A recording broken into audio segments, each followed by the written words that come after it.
Hey, let's do this thing. Pretty immediately, even. Hi. So, this is going to be our setup for this stream. We're going to be able to see the YouTube chat and the Twitch chat. And we are going to have this little place just for a doodle area. I'll load some images into it over time, as well as sketch out some things. Now, this is probably not going to be a very active stream again. I'm kind of holding it because of something I was thinking about both during yesterday and today. I was like, you know what? I'll do this. I've thought about it on and off. I'll talk to them about what is going on with Yai Gameworks. I have a lot to say, actually. We're going to have a little talk. So last time we had a stream vaguely like this, the main decision I came to was to work on Not Your Eyes, which I'm going to... It always feels like I'm spelling out New York when they started off, but like that, basically. Hey. Make it active, do push-ups. Obviously a push-up stream. But we are going to be talking about things.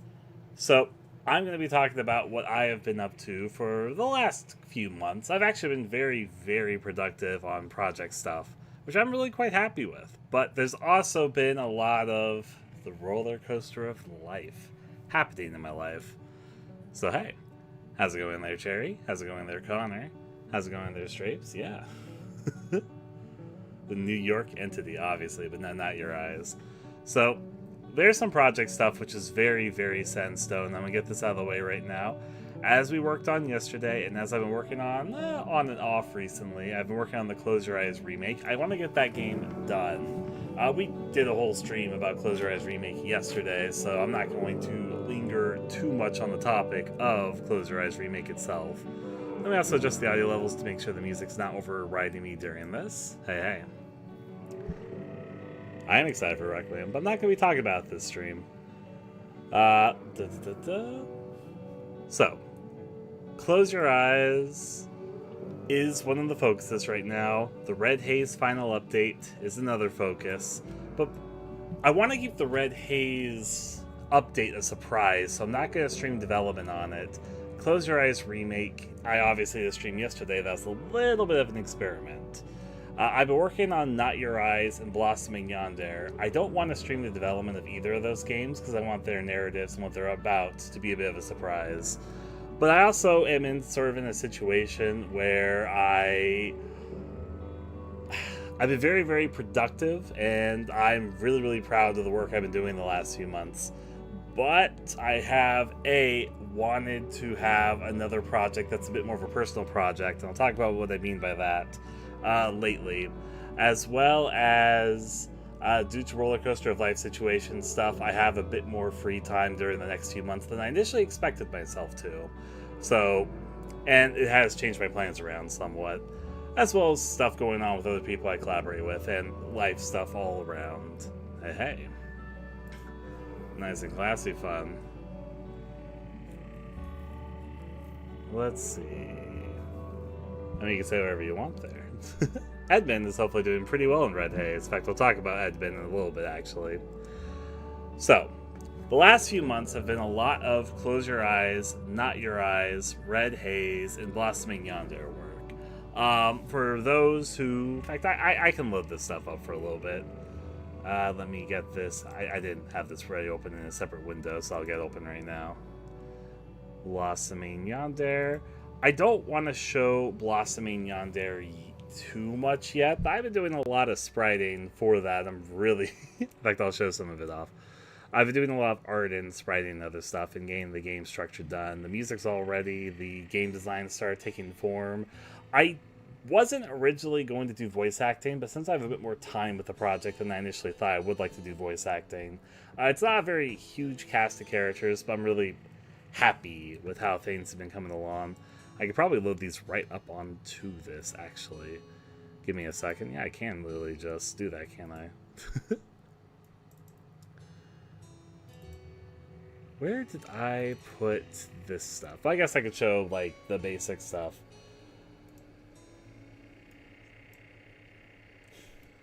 Here's some, yeah, there they are. Some of the sprites, and there's a lot more. I've been doing a lot of character sprites for Miki, who's from Blossoming Yonder, and our main protagonist. I'll just put those on the screen pretty quickly. I won't show all these sprites because they'll have huge fucking spoilers in them. But I've been doing a lot of spriting for those character stuff. And I'm pretty happy with how the spriting's been going. Some people who have seen me post about both the upcoming release date of Blossoming Yonder, as well as the art progress on it. I haven't made a huge update post about it yet, partially because I want to see where it actually lands in terms of a release date. Here, for example, is the current Steam cover art thing for it. Hello, Blossoming Yonder. Originally, I was going to try and get this project out by this month, Blossoming Yonder specifically. And it's been making really good progress, actually. Right now, I need to update the store page with a new trailer and new screenshots. But I've been trying to get to the game. It's what I hope is the final look for it before I go through the process of taking all that. And I've slowed down a little bit of my progress. Originally, I was kind of honestly rushing it because I was going to be moving at the end of April. But it wasn't I was supposed to be moving by the end of April. I was supposed to be moved out by the end of April. Originally, as if you've been keeping up with some of these streams lately, my landlord alerted us that we were going to...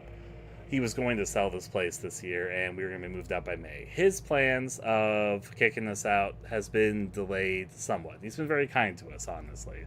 As such, though, I have a lot more time on my hands than I initially did. I was expecting this period of time I was going to be balancing doing project work very heavily, as well as the process of moving out. I'm still somewhat in the process of moving out, but it's more so just getting things ready to move, and it's not as much of a rush, and I have a few more months on hand than I initially thought I did. But, hey, working with the information as it's delivered, it's partially because the landlord changed their mind a little bit. Yeah. Now then, thank you for the good luck there.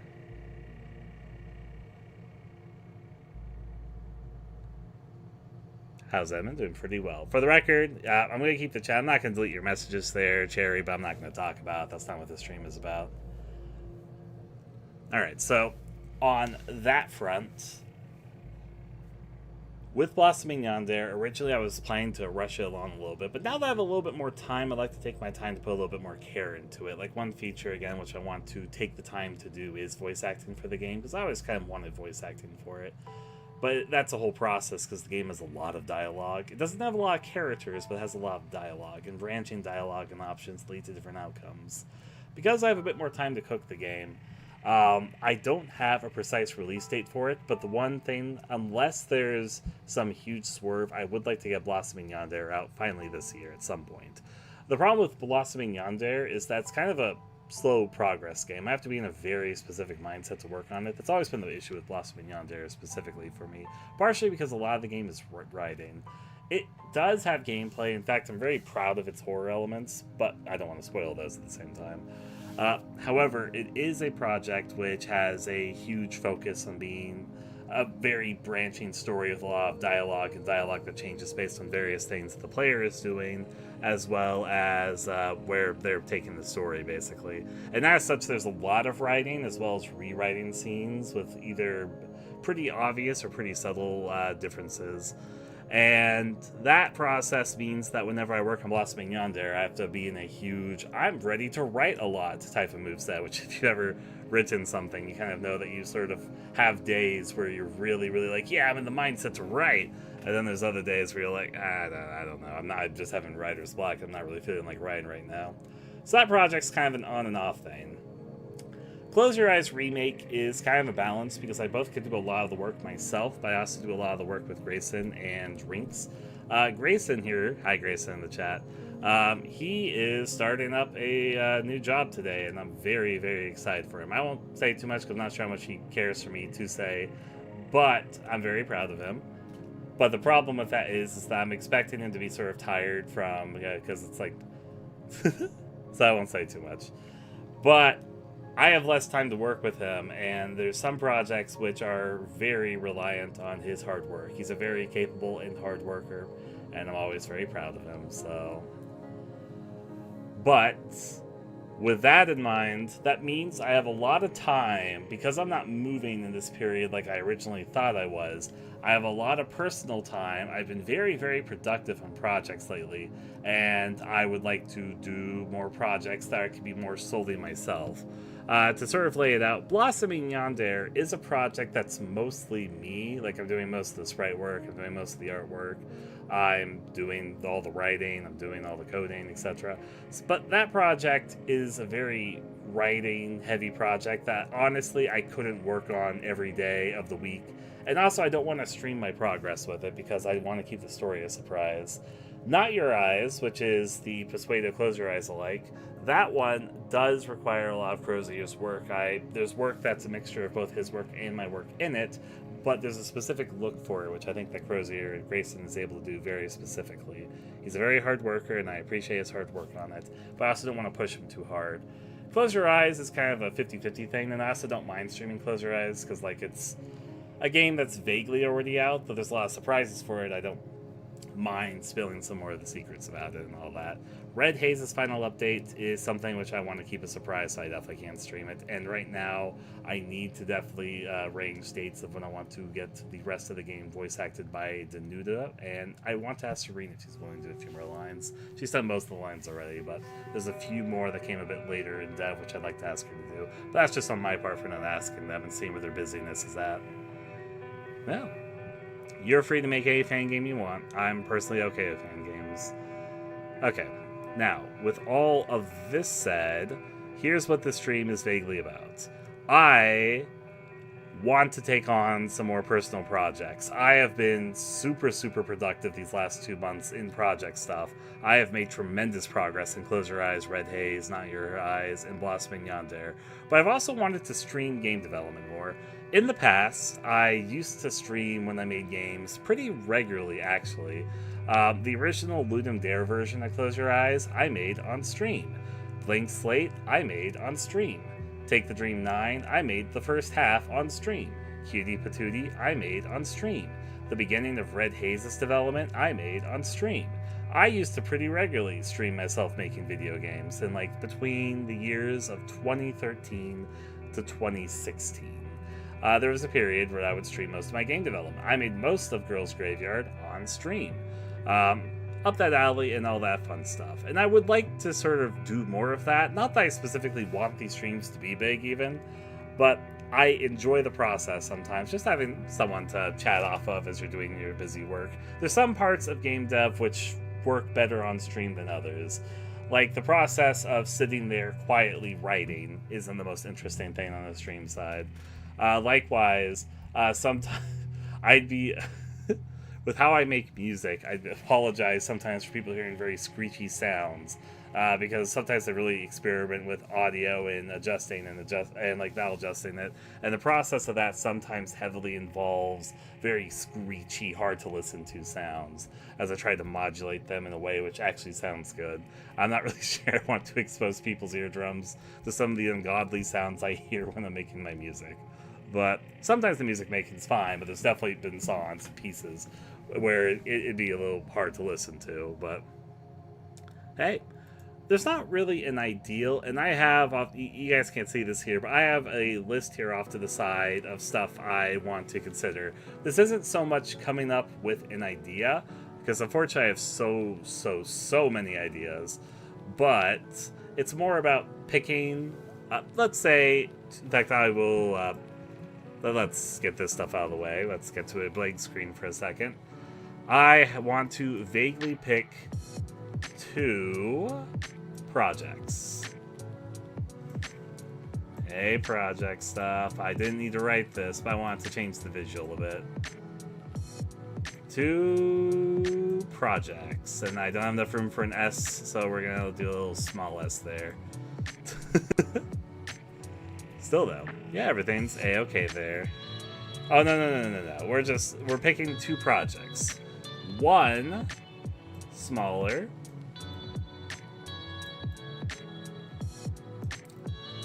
Hey, smaller project. One smaller project and one larger. And I'll even talk about why I'm thinking about these two things specifically, and I have a selection on hand for both of these. The reason why I want to do one smaller and one larger, while I'm trying not to stress myself out too much, because obviously stress is not a good thing for anybody's life, there is truth that I need money. Even though I'm thankfully not moving right now, I still probably gonna have to move sometime in the future, either later this year or early next year. Really depends on my landlord decides. But yeah. As such, the vague idea, while I'm working on Blossoming Yacht, okay, so Close Your Eyes, I'm not really expecting to make a whole lot of money. That's a bit more of a passion project. It's been in early access for a while. It's never one of my top selling games. Maybe it'll sell more when it's in its full state, but I'm not really relying on that. I'm just going to work on the project because I want it to be a complete thing. Blossoming Yonder and Not Your Eyes, I want them to take their time. I want to make them the best I think I can make them. But at the exact same time, Blossoming Yonder, as I was just talking about, is a very, I have to be in the right mindset to work on the type of project. And Not Your Eyes, I definitely need Grayson's help. He has a big factor in the look of what Not Your Eyes looks like. And since he's going to be a bit busier here, especially since he's just starting up a new job, and I don't want to overexert himself while he's also getting used to having that in his life, I just have more free time. And I could focus on Close Your Eyes remake, but there is truth that probably in the shorter term, I would like to get a smaller project out. Close Your Eyes remake is really fun to work on. I always feel very excited and giddy, honestly, when I work on it. But it's definitely not a small project. That's a little bit of my fault for making Close Your Eyes. If it was just the remake of Close Your Eyes, like if I wasn't also doing Girls Graveyard and Girls Graveyard Mystery and Twisted Puzzle and My Holes in Mouth Director's Cut and A Ghastly Tale and Beneath the Surface, if in the annex, if it was just the Close Your Eyes remake part, then that'd be one thing. I could probably honestly finish the Close Your Eyes remake portion of the Close Your Eyes remake in like a month or two. But with everything in it, it's kind of a beast of a project. It's gonna be a fucking huge ass game when it's done. But hey, so even though I would love to focus on working on it and nothing else, that's not really, in terms of monetary value, a huge get for me.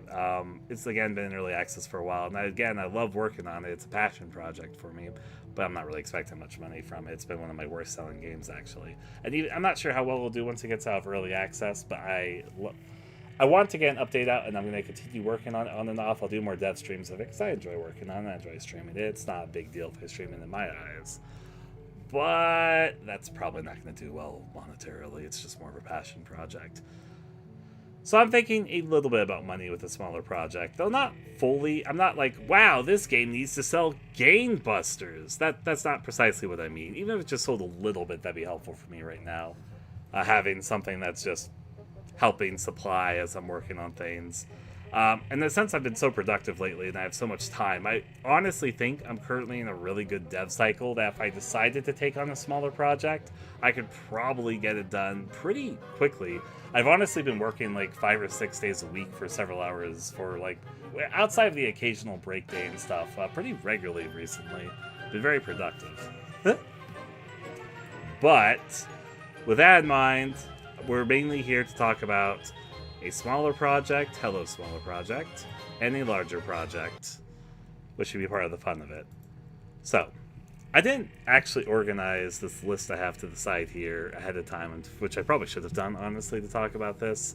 I'm going to talk about these projects, and I'm going to also doodle things and talk about these, so we have a decent idea of what I'm even talking about and give some fair shakes to each of these ideas, instead of just having them be miscellaneous ideas that you have to listen to and then not consider very heavily.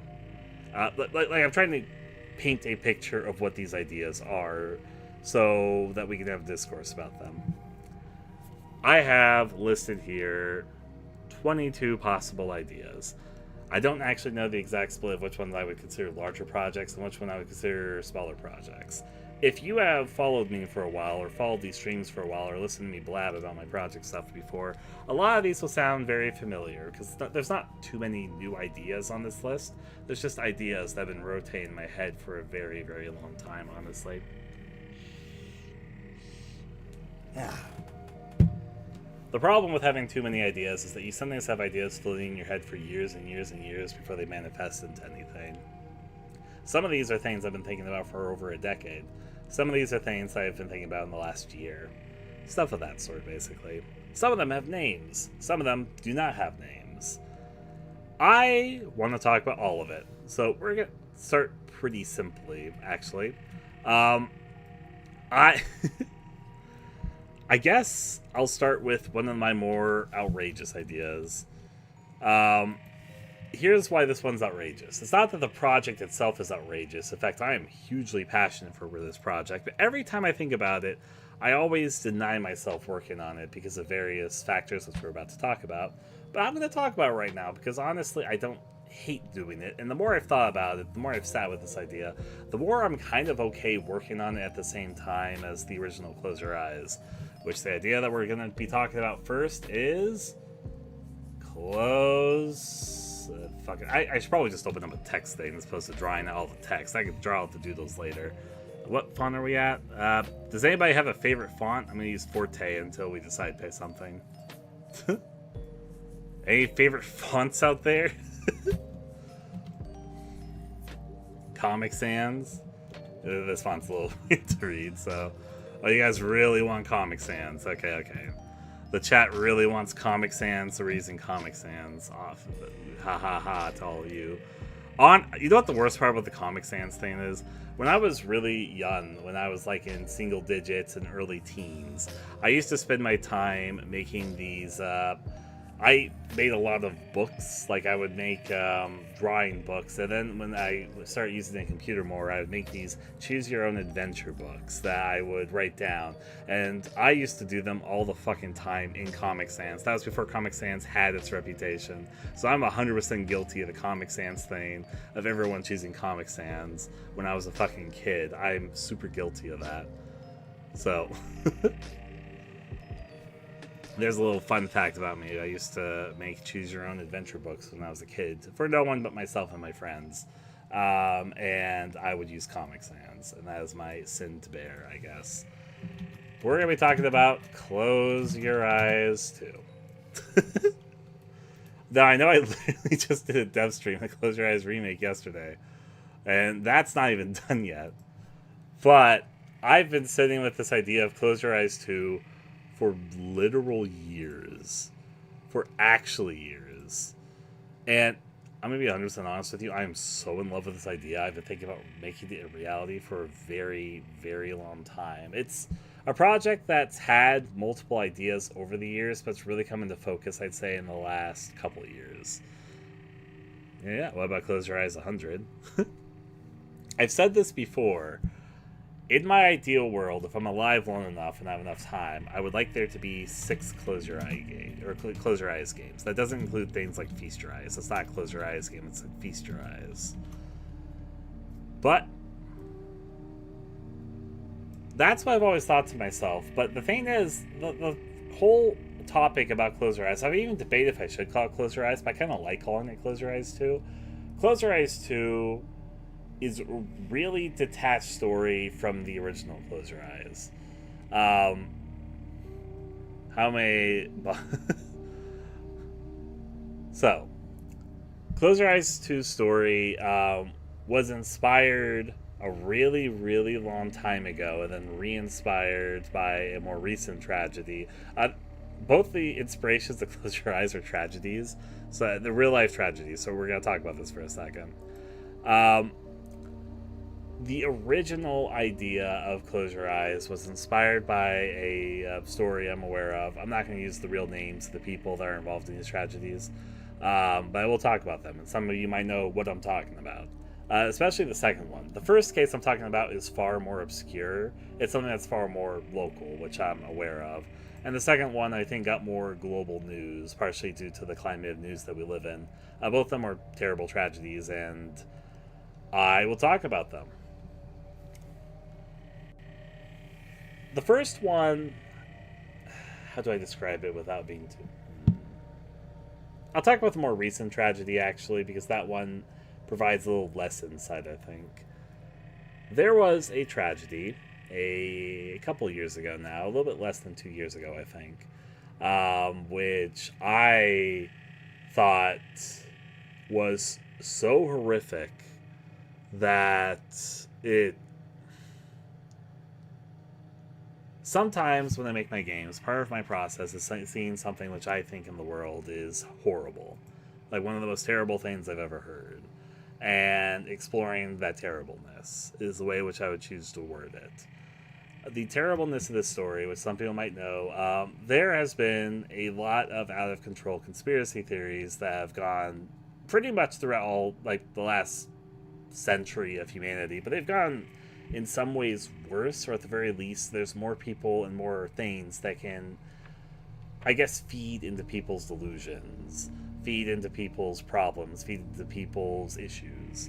In the past, there definitely was a lot of suffering in silence. If you do a lot of study into how, for example, people were tortured or basically lived godforsaken lives in mental institutions that were going unchecked in how they were treating their patients, that is a good example of a thing that's gotten better in recent years because we do not have such low quality standards for mental institutions as they used to be, which that's a terrible story. But then I would also argue that some things have gotten worse because we're as connected as we are these days.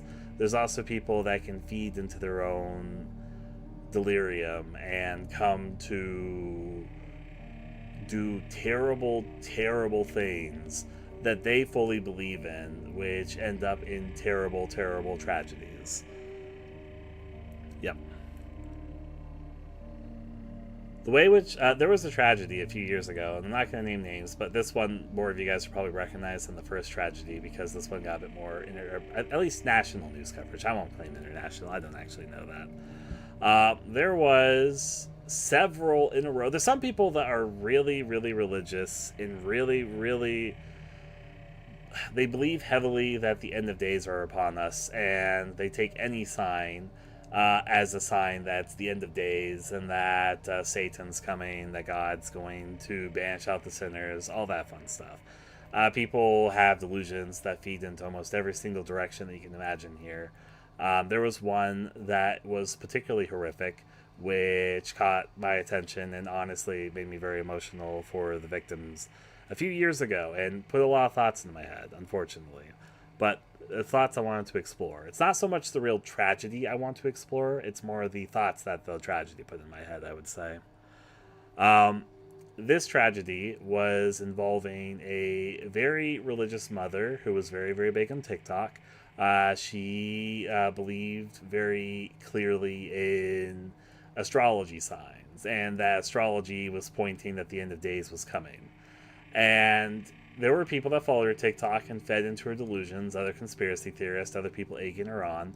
The mother said a lot of increasingly insane things, which some people agreed with her, and other people thought of it as like a joke. The ultimate outcome of this is that the mother believed that her children's souls were in dire tragedy, in the spill of Satan that was going to tempt them towards evil things. The outcome of this tragedy is that she stabbed her husband, I think it was boyfriend actually, but she stabbed her significant other over 40 times to kill him, and then she had 3 children, an older son, a younger son, and a baby daughter. And she took them into the car, and she drove increasingly fast down the highway. The younger son and the baby, she pushed them out of the moving vehicle onto the highway. The younger son survived, but the younger daughter, the baby, rolled onto the highway and had her head crushed by a car driving by in front of the younger son. And then with the older son, she crashed the car off the highway and killed herself and the older brother in the tragedy, is the outcome of what happened with this, and the only survivor being the younger brother. But obviously there's a whole lot to unpack there, and this one got some attention a couple years back.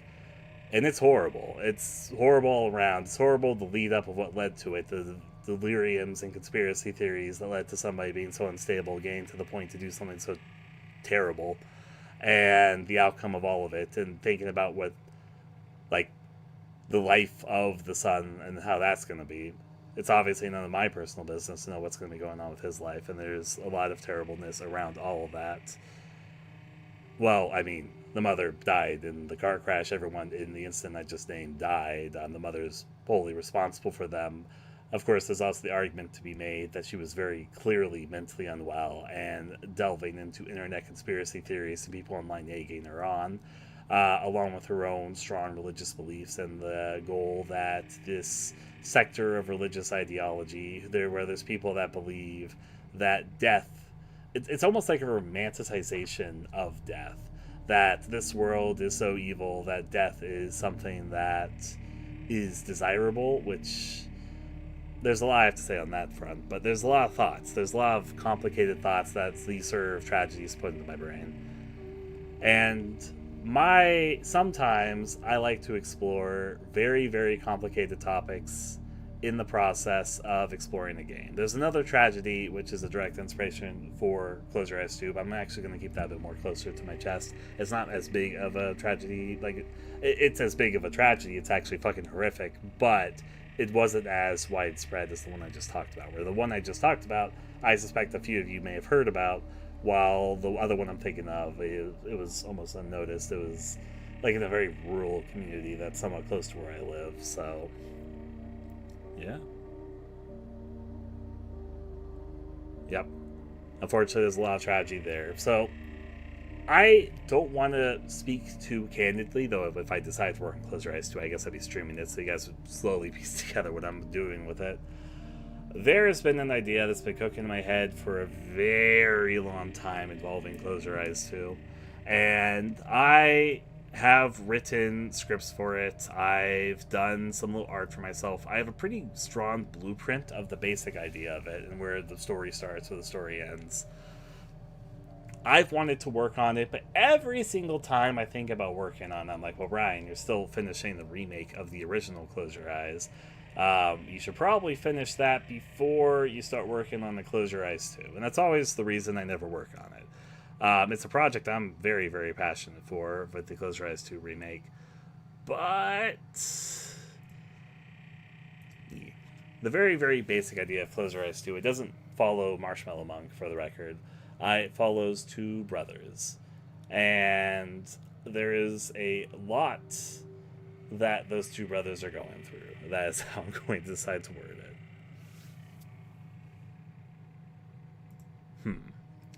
I would love to work on this project. I'm in love with this project. There's some game ideas. I'm a slightly emotional person. Well, not even slightly, I'm a pretty emotional person. I will not lie. Sometimes I'm writing the game, it has brought me to tears. But that is just me. If it doesn't bring others to tears, that's A-okay. It's just a thing I feel very strongly about. There is a lot I'm unpacking with this one. It's something you're going to find out when I'm talking about these game ideas is I'm the type of person where if I have a game idea, it's like, that might be a bit much. I maybe shouldn't do that. I will always convince myself, nope, I gotta do it. There's stuff I want to say about that. And I want to be very careful. It's not that I want to be insensitive about what I'm tackling. In fact, I think it's the responsibility, if you're going to tackle any heavy subject matter, to do your research, talk to people who you can about whatever, think about what it is that you're saying, and be very, very careful when treading it. But that said, to also be honest. There's a rawness to how we process and feel about these things. It's a complicated topic. That's one which I think a lot about. So, Close Your Eyes 2 is something that's just been cooking in my head for a very, very long time, and I would love to work on it.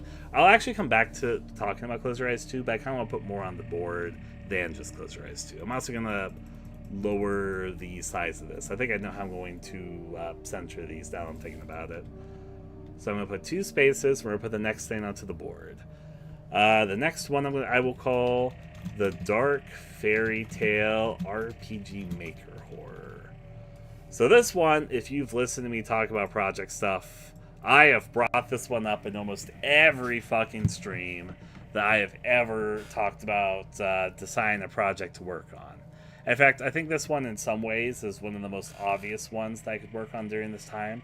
I think it'd be a lot of fun to work on it on stream. I think I would be very good, even just as a single dev doing most of the work, making it into a reality. And it's something which I've always wanted to challenge myself for. The game engine that I use definitely more than any other. I've dabbled in other game engines. Most know that I've dabbled in like Smile. I've dabbled in, I guess like for...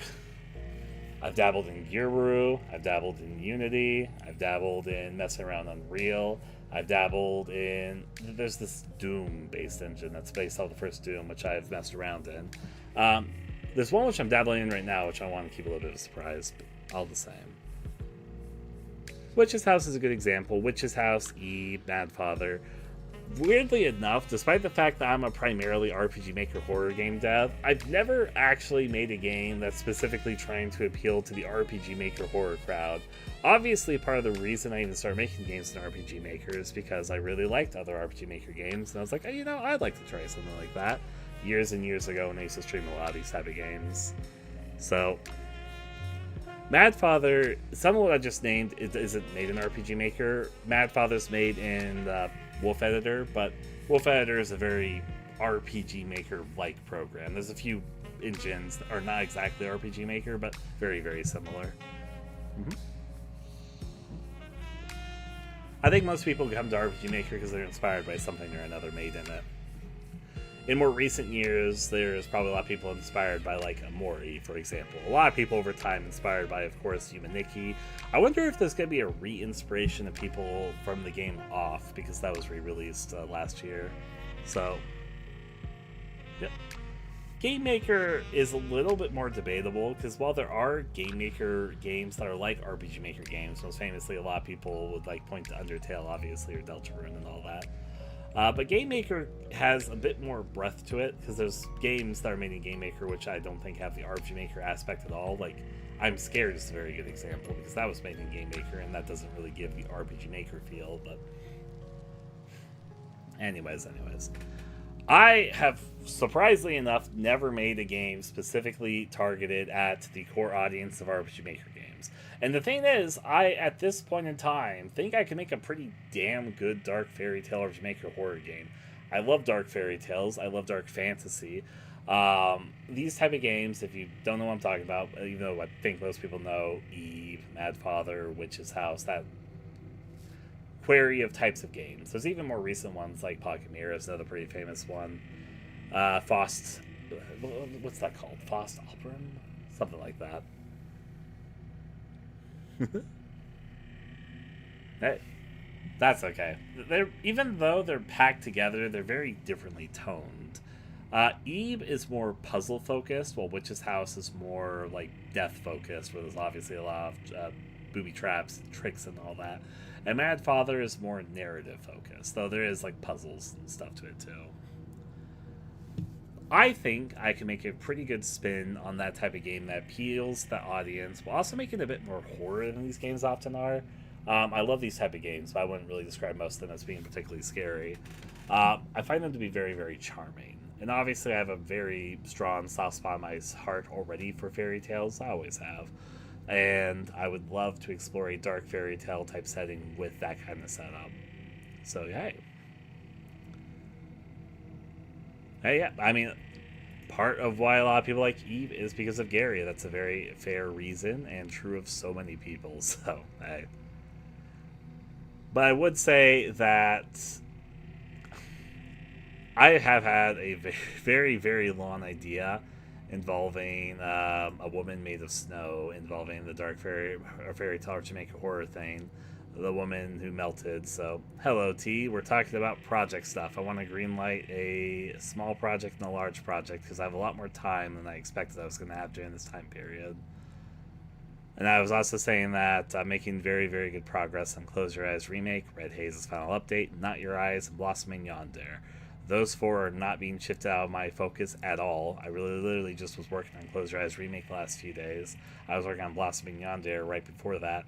But I would like to game which I'm able to stream, or specifically two projects I'm able to stream. I can do Close Your Eyes Remake and streaming, but at the exact same time, that project's not going to be done anytime soon. That's a further out thing. I would like to have a project which is coming out sooner, and a project I'm pretty sure could release this year.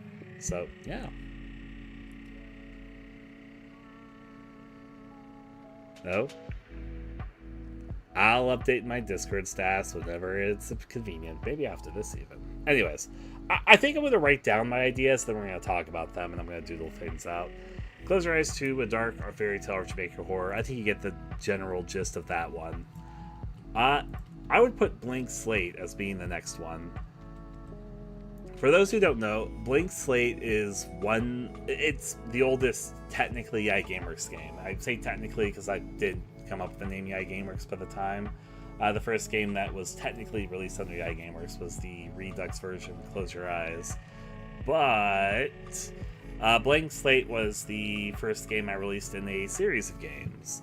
In fact, I could probably get a picture of it in case I could literally play all of it if I wanted to right now, because it's like a 10 to 15 minute game. I made it during Ludum Dare 42, I want to say, but maybe I'm wrong with the number. Have a nice time out there, or tapes. Now, no. There's no... The only version of Blank Slate that exists is the original version. There is going to be a Redux version of the original Blank Slate, which will be part of Found Horror Game 11.x, but that's kind of the project where I'm somewhat collecting some older projects and building upon them. Like, there's an old version of Cutie Patootie that's also in Found Horror Game 11.x, so I have an idea to reimagine. I'm going to say on the list after this, but anyways. Yeah. Be what it be, what it be.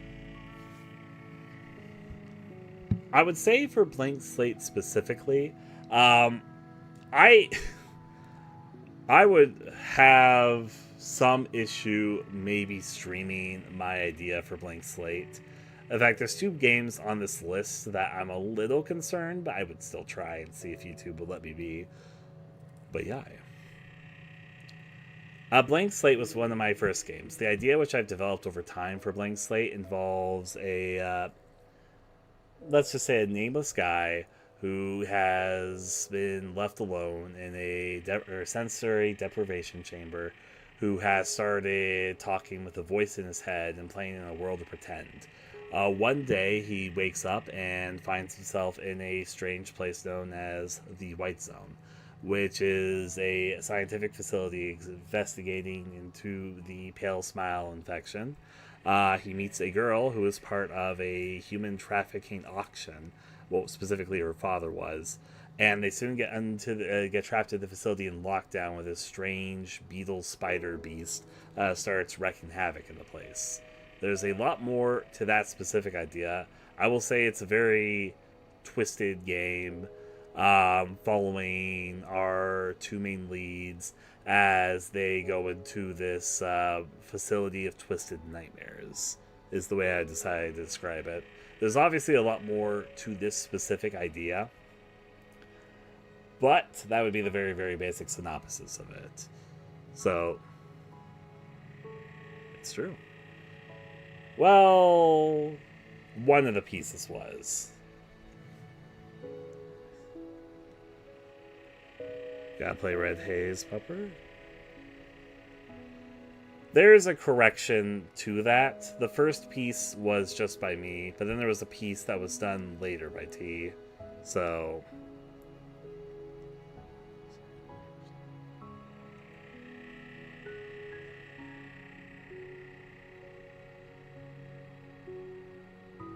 yeah. With Blank Slate specifically, I would say it's a challenging project in terms of if I can even fucking stream it. There's 2 projects which I want to make a reality no matter what it takes, but they are somewhat pushing what might be okay on YouTube. Blank Slate and Decree of the Moonflower. We're going to be talking about both of them. Blank Slate is very scientifically focused, so... hey.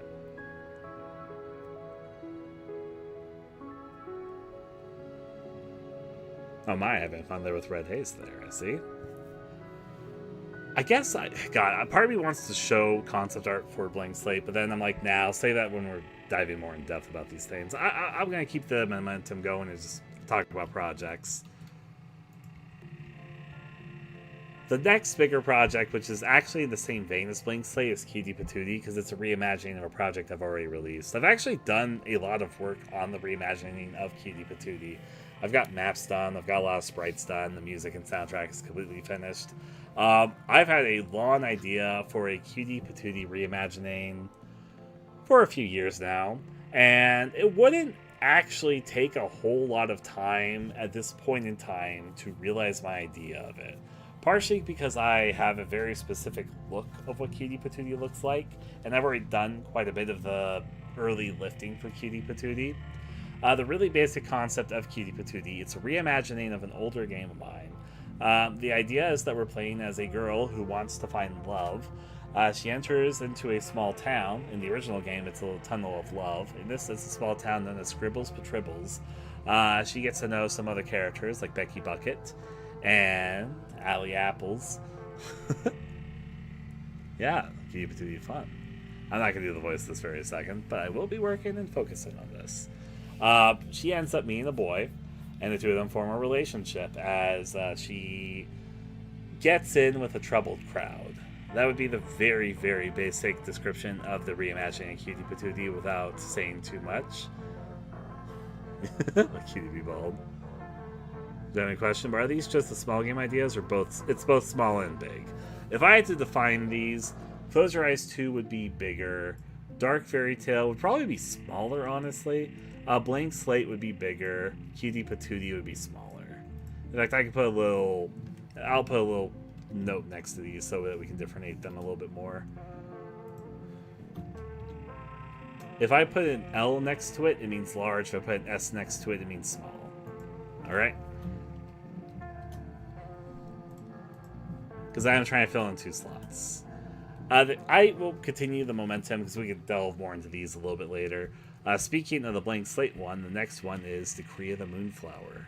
So, Decree of the Moonflower, which is a large project. Okay, so Decree of the Moonflower is a project which I think I'd have a lot of trouble streaming its development on YouTube, but I wouldn't mind trying. It is an idea I've had in my head for a very, very long time. Some of you guys have probably heard me talk about it before, but I'll talk about it again. The very, very basic idea of Decree of the Moonflower is, once upon a time, there was a castle that floated into an abyss of nothing. It's shaped a little bit like a wedding cake, where it has different reens, which represent different layers of society. In this kingdom that just floats around in this vast abyss, there is nothing but the kingdom and the moon. And in the kingdom, there are only 3 types of life. There's humans, there's moonflowers, and there's shadows. These 3 ways of life are the only thing that exists in this kingdom. The kingdom is also a matriarchy, which is composed of 6 princesses and their mother, the queen. Each of them are to take over a different reign of the kingdom, and the queen pretty soon, in a few weeks' time, is going to do a ritual where she ascends to the moon, the fate at the end of the life of all the queens in their matriarchy. We follow the Princess of Dusk. Each of the princesses are named after a phase of the day. And the Princess of Dusk is involving herself in her harem, and specifically one guy that's catching her interest. Ultimately, the person that she gets very close to ends up being a terrorist to the kingdom. There's a terrorist organization that wears animal masks, though there are no animals in this kingdom. Again, there's only humans, moonflowers, and shadows. And so the animals are based off of mystical stories they believe of their ancestors. A terrorist attack happens, the princess is blamed for it, and she's stripped of her status and everything and tossed to the lowest ring in this kingdom, in Decree of the Moonflower. Because there's only humans, moonflowers, and shadows, you can't eat shadows. Moonflowers are actually toxic and poison to humans, so the only thing humans have to eat are other humans, which means that the lowest tier of society are people that are supposed to be discarded as livestock. But anyways, she needs to return to the castle due to a stronger terrorist attack that she wants to warn that she believes will return her status, while she climbs herself back up through society and learns of a greater conspiracy that's happening, leading up to the ritual of ascension that her mom's going to take in a few weeks to the moon. There is a lot more going on with this idea. It's like most of these things, I've had so much time to sit with this idea that I have a pretty good idea of exactly sort of its blueprint. But yeah, I mean, in the castle, in this castle which I'm talking about, there are definitely people that do eat the moonflowers for their hallucinogenic effects. But most of the people that decide to eat the moonflowers and refuse otherwise will die shortly because it's very easy to overdose on it, is the way I've described it. So, hey. There's a lot going on in this particular project. You start off at the bottom tier of society, which is the livestock of humans. Then you have to climb up through the different reeds to try to return to the castle at the center, while you're also known as the disgraced princess, basically. Yeah. We're not talking about Resident Evil or anything here, so I'm not going to say anything. But yeah.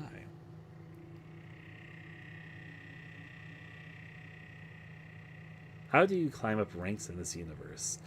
That's the fun part. Most people don't. You're going to find out it's a very twisted society. There's a promise of being able to climb, but...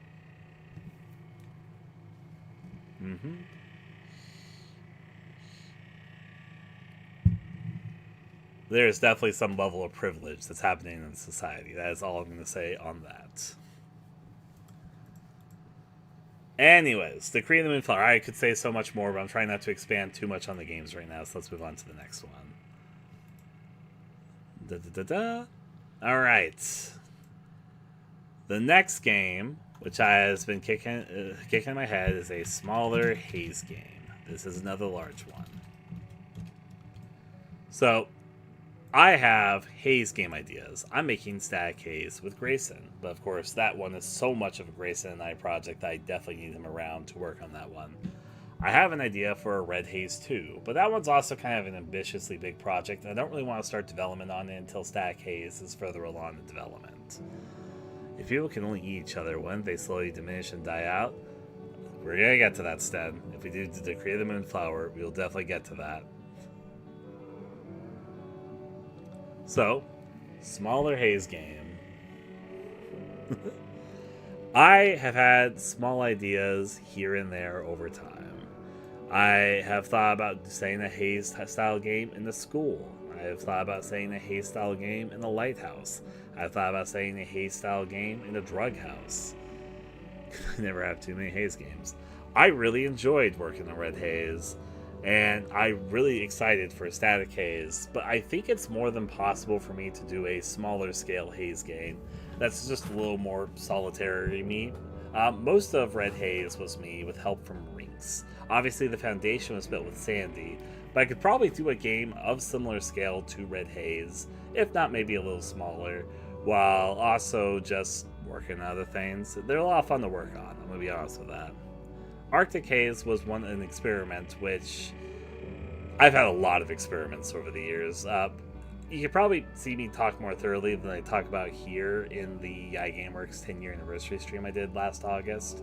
I would recommend looking at that because I talked a lot about all my projects during that. Turquoise Haze. Yeah. If we want to do an Arctic setting, or if we want to do a school setting or lighthouse setting, that'd be fun. I will admit I'm attracted to doing this one too. I had a lot of fun working on Red Haze. It'd probably be fun working on a Haze game on stream. I worked on part of Red Haze's development on stream, but not all of it. So, that's a-okay. I would say for the smaller Haze game, we'll talk more about it. Again, I'm going to try to just get these all onto the board, giving them a basic synopsis, then we'll return to them. The next idea. What are you doing? Right now, we're talking about project stuff, and I'm wanting to greenlight a smaller project, which are the ones that are highlighted by S, and the larger project, which are the ones that have the L next to them. So, hey, any smaller Haze game, we can turn into something if we want to. A smaller Haze, I mean, I'm just being realistic. I know I could technically make a very, very small scale project, but when I say a smaller haze game, it's something that I think would take less. It would take somewhere between 8 to 16 months to make, basically, is what I'm expecting. And that's just me realistically viewing it, I would say. Alright. Next up, we've got a Lost Flash digital horror game. I've been sitting on this one for a while, too. I have watched a lot of those Lost Flash game type videos that came in the wake of Lacey. I've seen so many of these.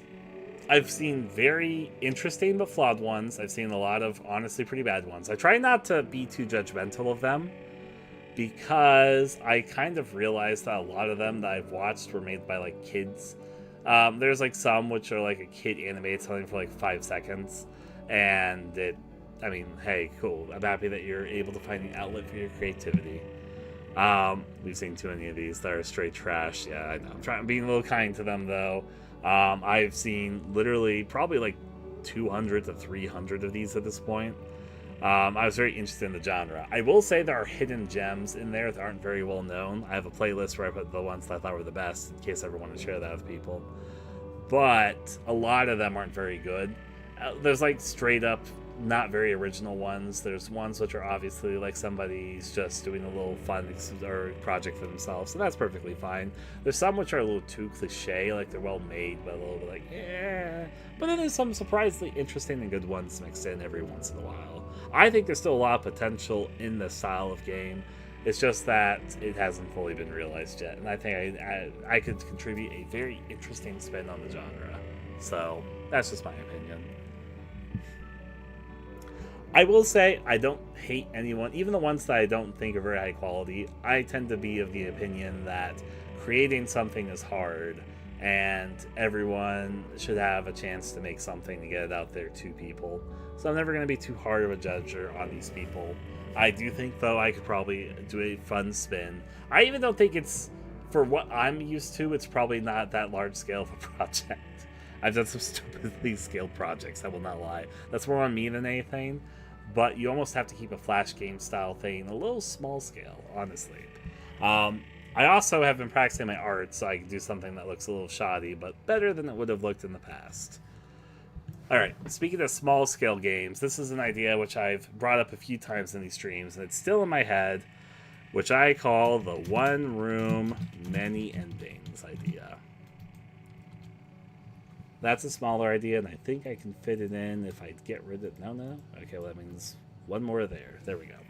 The one room, many endings idea. Well, thank you. I'm happy you like my art. Alright, so this idea is pretty simple. There's a few games out there, like Hello. There's one called Witch Potion, which takes place in a single room.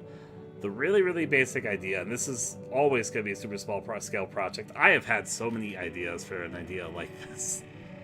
But the basic idea is that the game takes place in a single room, and you have a ton of interactivity within that room, and as you get endings very, very quickly. As you get more endings, it builds up and becomes a bigger thing, basically. It's the whole process that's a very small scale game, and then you have to get very trippy, weird, experimental in design with it to make something that gets increasingly interesting, all being set in a single room.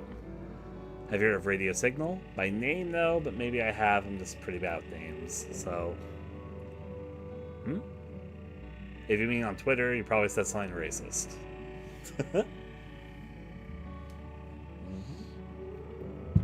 But yeah. One room, many endings. Pretty simple deal. I don't have a precise idea if we do the one room idea, but I think it'd be a lot of fun to come up with it on stream. In some ways, making the one room, many endings idea is a very good stream project. In other words, it's a good project to live stream and be sort of fun to build upon. I love those one room types as well, and I think there's a lot of potential to be a lot of fun to work on one. So, hey. Well.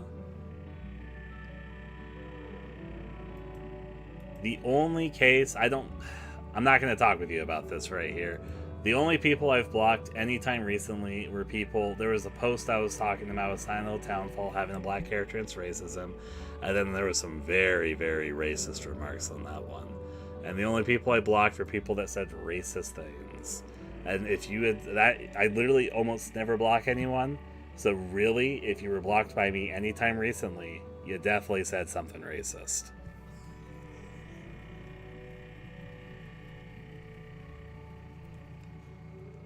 Yeah.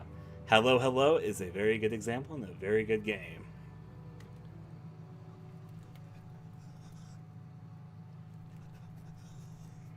Wow, wow.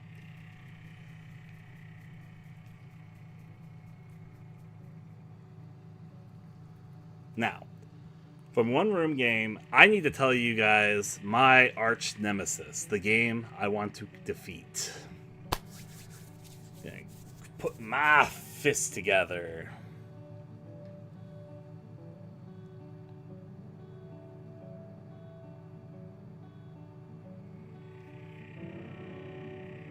You definitely did not just say that. That's all I'm going to say. I remember most. I do not know who you are on Twitter. I do not remember specifically username to username, but I remember all the messages I blocked. There was nobody that said anything like that. I think you're trying to teeter your way, try to be clever, being like, oh, I'm just a innocent person who's always defended you. I don't believe it for a second, buddy. I think you were probably said something pretty terrible, and I blocked you, and that you probably deserved it.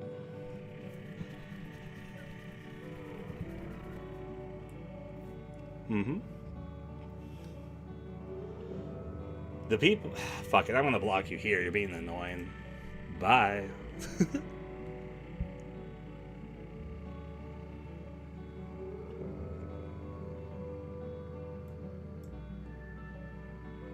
Da, da, da, da. That person was definitely trying to circumvent something annoying. Recently, there was a post I made about Silent Hill Townfall and some fucking racist shit that was being done for that game. This is going to annoy me, because there's always those people that try to act like they're innocent, but the people I was blocking were saying things like, well, black people can do more crimes and bullshit like that. And they were trying to be, like, sneaky about it. Like, some people were just being straight up racist. Those were easy blocks. There were people that were saying, like, but what about blank? And I'm like, shut the fuck up. Stop being so fucking bigoted.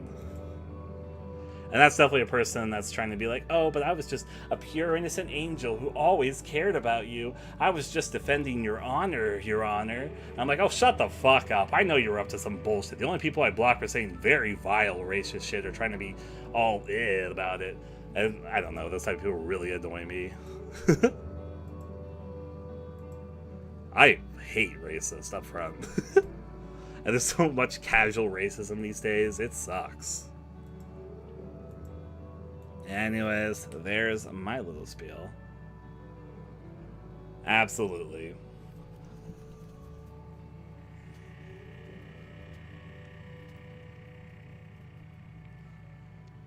Yeah. Anyways, to get myself not annoyed at that, let's talk about the arch nemesis game. So, I need to say before I talk about this game, I am going to be a little mean to this game, but I actually don't hate this game. I think it's fine. I've played it before on stream. They've released 2 different versions. 2 of the versions are free, and I can respect that. And I want to clarify, I have respect for anybody making anything. But I have thought to myself, every single time I've looked at this game, I could literally beat your ass. I could beat you here. Yeah. Be what it be, what it be. So, there is this game. In fact, let me get this open right here so I can talk about it. What was it called? I always forget its name. I think it's Left Alone. Or it's At Home Alone. That's what I think I'm thinking of. Yep, it's At Home Alone. So, if you guys have ever seen, I'm going to overwrite this for a second. If you guys have ever seen this game, or it's a game that looks like this on Steam, there's 3 different versions of it, and it's known as At Home Alone. And it is a game which I have some pretty strong, I can beat your ass energy to. So, sometimes I think games that come out of spite, but not like malicious spite, it's more just fun spite, can be pretty fun to work on. My nemesis At Home Alone.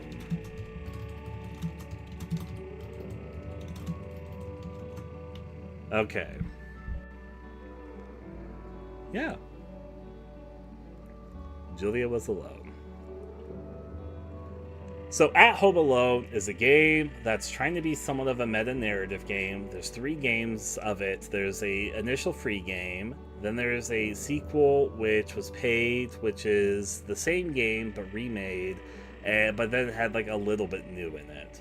And then they released a 3rd game, which was free, which took the first game and the second game, but then remade both of those again, and then added a bit more new to it. And I can somewhat appreciate, I understand. I've made new versions of my games all the time, and I want to clarify, I think that it's a honorable thing to both release free games that anyone can play for any reason, as well as just a game with an idea and somebody trying to put their idea out there. So before I talk too deeply, I'll just say I can and I will kick that game's ass. I I respect it.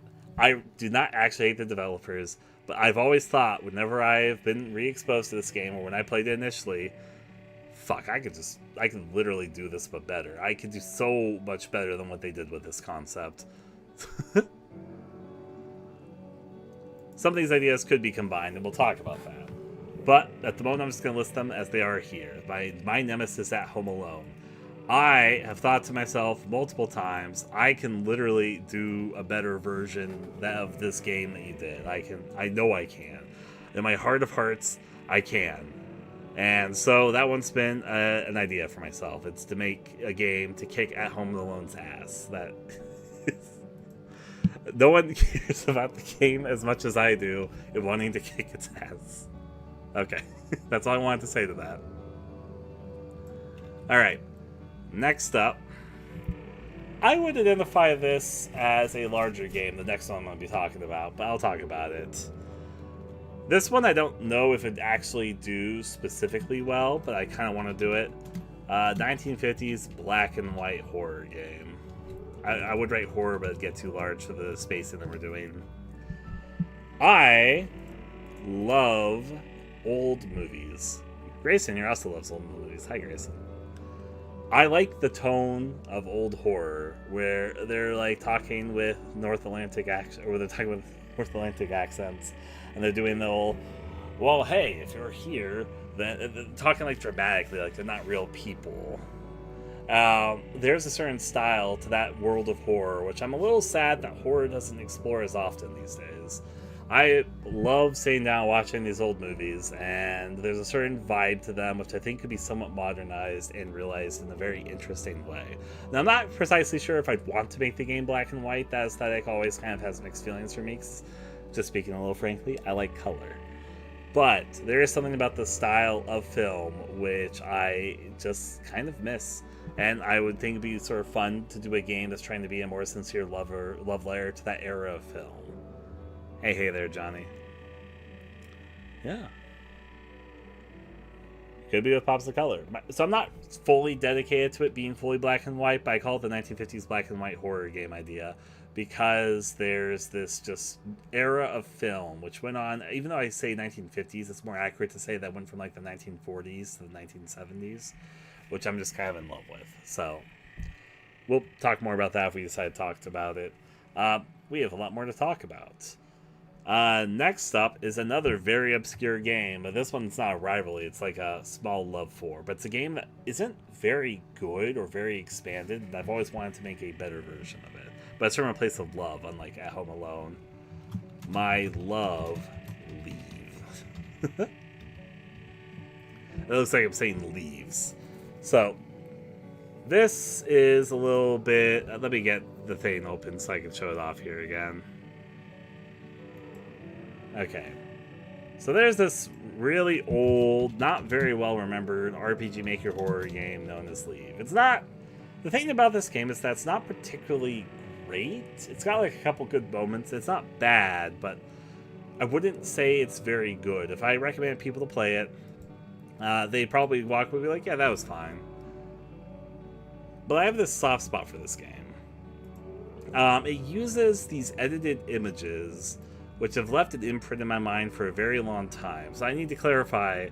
The game, like the actual gameplay, looks like default RPG Maker tile stuff. Like to show what the game looks like, it looks like this basically.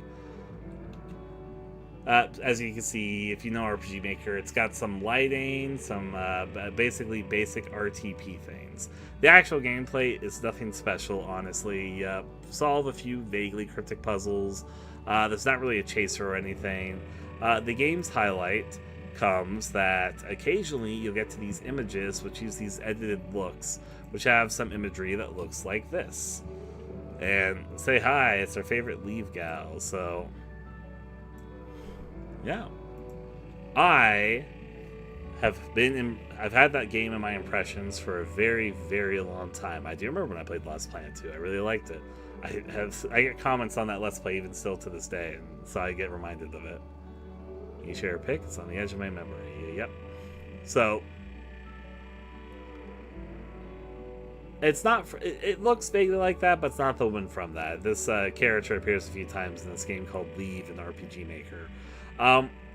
The game itself isn't fantastic, but I have a lot of love in my heart for this particular game, and I feel like I want there to be a better version and a much longer take on this game. Because the game that we're talking about is like a 15 to 30 minute long game, I'd say. I just think that there's so much more potential in the idea than the game itself ever realized. The game itself is like a brief thing that I think was made for a game jam, but it's left an impression in my head for over a decade, and I think about it every once in a while. And I just think, God, there's such a good core concept there that has so much potential, but it's just not realized in the game itself. And I tend to find that sometimes part of the good reason to play obscure, niche, or even flawed games is because sometimes you find something that you love that's just not well realized, and it could be up to you to make a better realized version of it. It's how I would describe it. Yeah. That is where my opinion on my love Leave is, which is contrasted to my nemesis, my At Home Alone, which we'll talk about both of these later, but again, I'm just kind of putting things on the table right now. Alright. After the Leave style game, we have something which I've also had cook in my head for a very long time, Close Me 2. I would actually define this as a small project. I have thought to myself multiple times recently, I could do a much better Close Me game in this era than I did back in 2017. I'm a better artist than I used to be. I've got a better handling on the puzzle scope and feel. I have a much better story idea, even though it would still be dialogue-less like Close Me. And I've thought about doing a follow-up for a very long time. Part of me would love to just sit down and make a follow-up to Close Me. I originally made Close Me in like 3 weeks. It would take a little bit longer than that, but I'm pretty sure I can make a follow-up pretty well. And not to mention that that is the advantage of being just a much better game. It would be a much better... It would look a lot better, that's one thing. But I just have had this in my head cooking for a while. That'd be very, very fun to do like a dialogue-less Close Me follow-up with my modern sensibilities compared to the me of almost 10 years ago when I made Close Me. So, hey there, DX. It's been a while since I've seen you.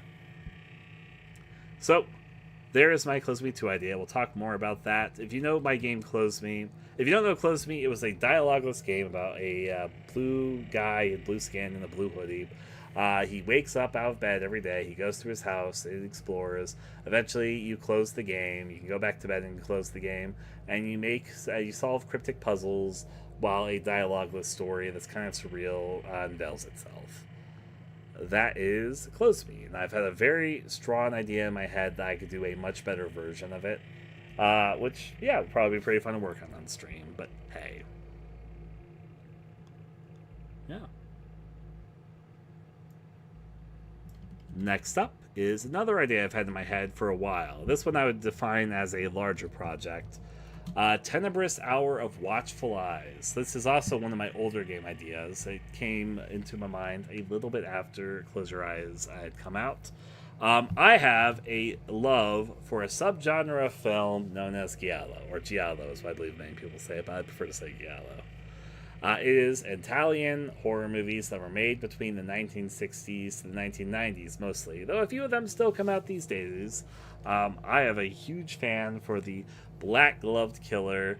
Basically, the idea is that these are somewhat murder mysteries, and they're usually represented by a killer that you see the hands of, but the hand is covered by a black glove as they perform killings. They usually have somewhat dreamy atmospheres, colored lighting, interesting settings. They have a lot of mystery and character development during the first two-thirds, and typically escalate to an absolutely absurd final third, like an over-the-top insane finale. And then also, these movies have a lot of tropes, and I've seen so many of them that I'm a huge fan of the subgenre, and I've always sort of wanted to put that love into a project. And I think, they also have convoluted names, and I've just kind of had the name Tenebrous Hour of Watchful Eyes in my head forever for this particular project. I would like to realize it at some point, but yeah, I'm doing well. Thank you for asking there, Tron. Lieutenant? Okay, so it's Lieutenant Tron. Or Lieutenant Rod. It's not Tron. Sorry about that. The alternate endings close me and my nemesis at home alone. If we want there to be alternate endings, there'd be alternate endings. That would be up to us. A few of these projects I think definitely should have, though. Alright, so Tenebrous Hour of Watchful Eyes. I will now talk about Project Dragonfly, which I guess I define as a large project too. Some of these are not all of the same scale, but I just want to greenlight 2 projects, not a lot of projects, so I'll talk about this. There are 2 characters that Rinks drew forever ago, which I know need to exist in something someday. I will put them up on the screen in just a second. I have a lot of concept sketches of the 2 of them, but we have their final designs picked out. It's these 2 lovely children who I am now going to somewhat put around the screen a bit. Oh, it cut them out? Don't cut them out! Can I do this to move it around? Yes, I can. That's the wrong one, though. I want to put this version, this updated version of them. We have a flower prince and a dragonfly girl. I love these 2. They've been technically Yai characters since before many Yai characters, but they haven't actually been put into a game yet. I desperately want them to exist in a thing someday. I have an idea, and I've had an idea for a while for these 2 specific characters, but they don't exist as anything yet, and yes, you have drawn them before. Yeah. But I want to tell the story of the Dragonfly Girl and the Flower Prince. So, yeah. I think Rinks has a great eye for character design as well. I will just say the main idea is I want these 2 to exist in a thing. So that is the vague idea of Project Dragonfly. What would that look like? I have ideas. We'll talk about when we talk more specifically about the projects in a little bit. Alright. Next up on the list, we have the, I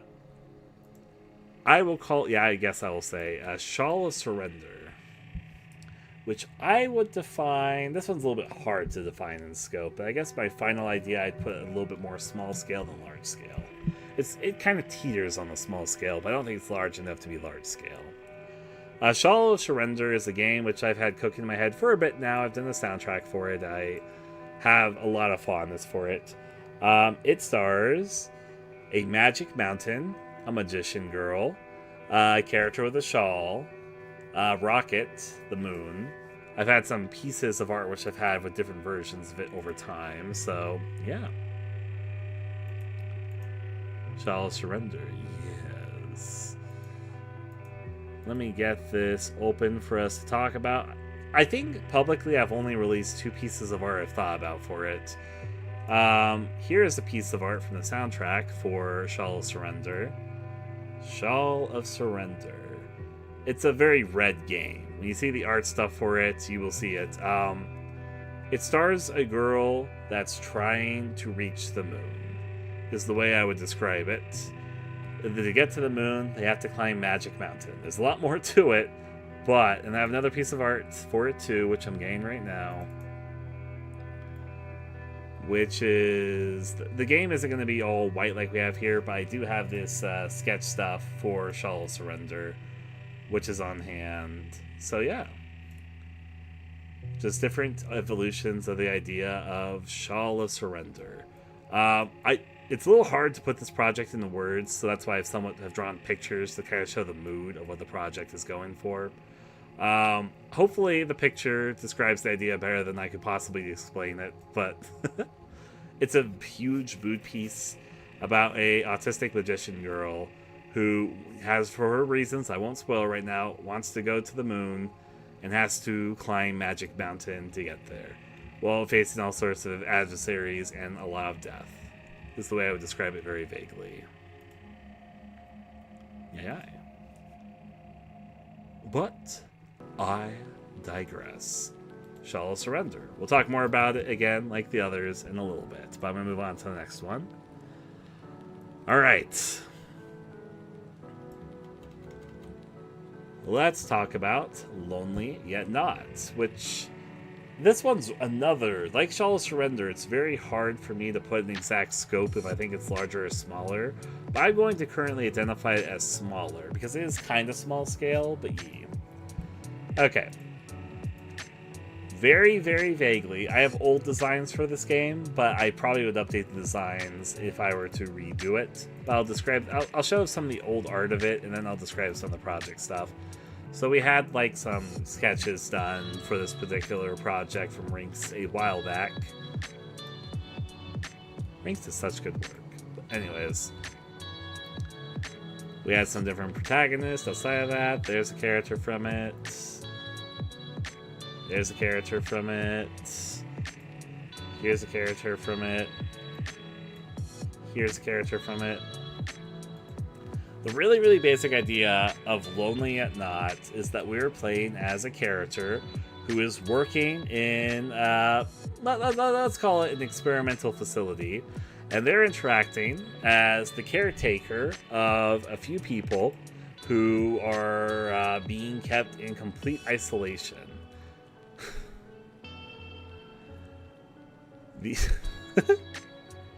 I am deciding how much I should say. It is vaguely visual novel-ish, but there's definitely gameplay to it. You go about your days going through the facility, as well as interacting as your job as the caretaker. You're living on site. You're the only person that these people interact with. They obviously want to get out, and they try to convince you to try and get them free. You form connections with the people that are under your subject. You gotta feed them, you gotta take care of them. And then you have to do your best to try and make your decisions, is the way I'd choose to word it. So you're in a very privileged but very shady position, is the way I would choose to word it. Being somewhat of a dissection of the romance visual novel, as well as a horror game, obviously, as well as a game which allows there to be a strong character focus between both our main character, who they are, where they're coming from, as we learn more about them, as well as the people under their care who are being kept in isolation chambers by themselves with no one else to interact with but us. So it's a twisted game. That's what I'm going to say right now, but I think it'd be interesting to work on. So, Lonely Yet Not. I'll move on to the next idea as we continue on this. Okay, so I don't have a strong map to put on, like images like the last few to show on this one. But I'll talk about it. The next couple are co-op ideas, I'm going to say. And actually, now I'll just keep it to the one co-op idea, I think. I will call it here the co-op neon cleanup game. which I will identify as a larger project only because it is an online game, and I don't want to rush trying to do an online game. Yeah. Hey, Lay. We're going to talk about all these in depth in a little bit, I will say that. So, the co-op neon game idea. I have wanted to make a co-op game for a very long time, and I now have a better method to. And I would really love working on it because I have strong love for co-op horror games, co-op experiences, etc. Yeah. We're going to talk about all these again later. I'm just pointing out the basics right now, talking about them. The co-op neon cleanup game vaguely is obviously online multiplayer. Characters are descending into what I would describe as a neon void. In the neon void, they're tasked with cleaning things. But of course, there is more to their whole situation and this weird abyss that they're descending into than first meets the eye, as there are entities and other strange things in there. I will say I want it to be a very Yai Gameworks style thing, but also very different than the type of stuff I've made previously. You need a friend for co-op. You do. I will say that I don't plan to lock people out playing single player if they want to play single player, but I do want to design it specifically with co-op in mind. I would like there to be the option, though, to play between like 1 to 6 people, and it'd be a co-op experience with a story. As you descend deeper and deeper into the neon abyss. It's the way I decide to word it. There'd be all sorts of things you find down there. One of the hooks to it that I want to make for the specific experience is a game full of surprises. It has puzzles, it has threats, it has oddities, and descending deeper and deeper, ultimately with the goal of the game to reach the deepest depths of the abyss. And, optionally, you can make it as clean or not to change how things may go. Because there, of course, technically your job is to descend and clean, but it's mostly up to your discretion.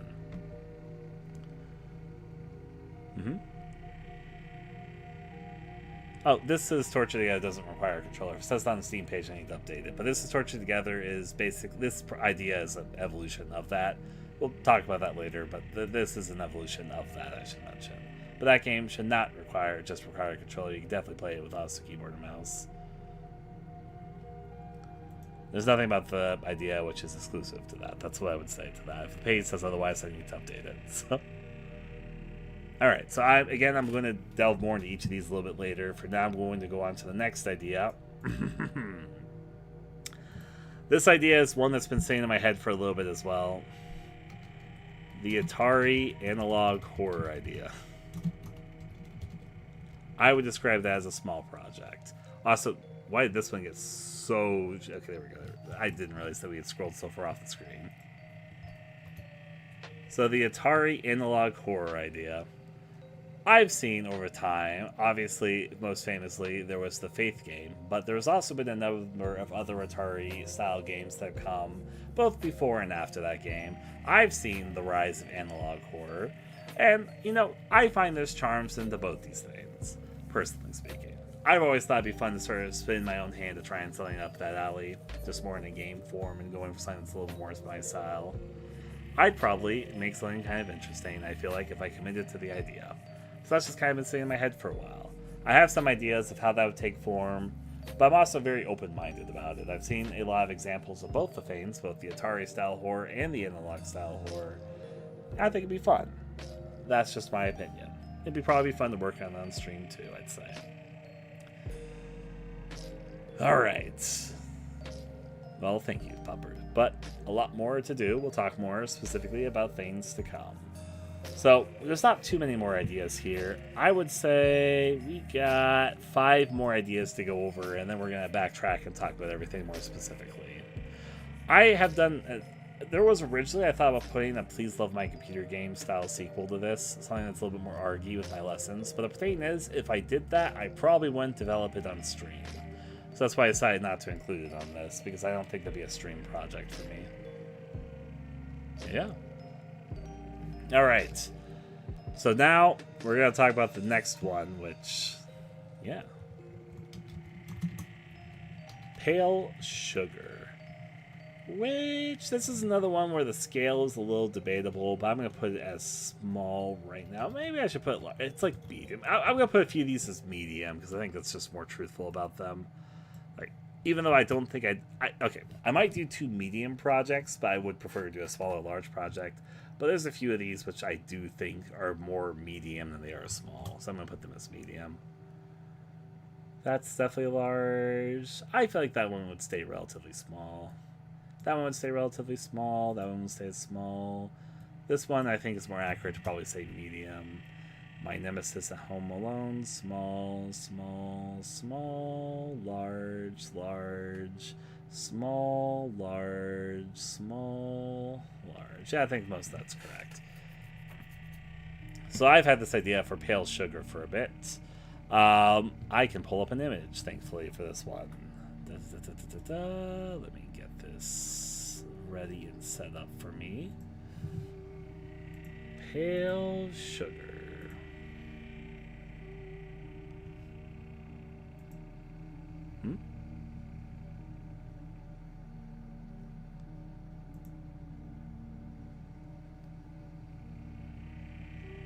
I do not understand what you're asking there, fully. I was trying to read it to see if I can discern what we're talking about. What do you mean by making it so that can you make all the games as hidden secrets or Easter eggs in different updates?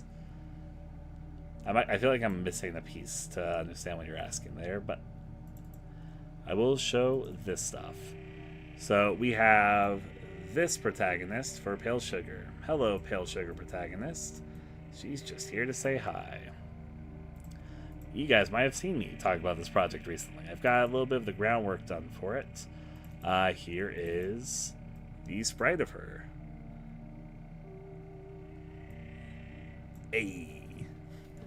So the very, very basic idea is that we're playing as a twisted nurse in a, I'm going to call it a madhouse, but it's actually not a mental hospital. It's just a hospital, which is over the top, insane, cartoony.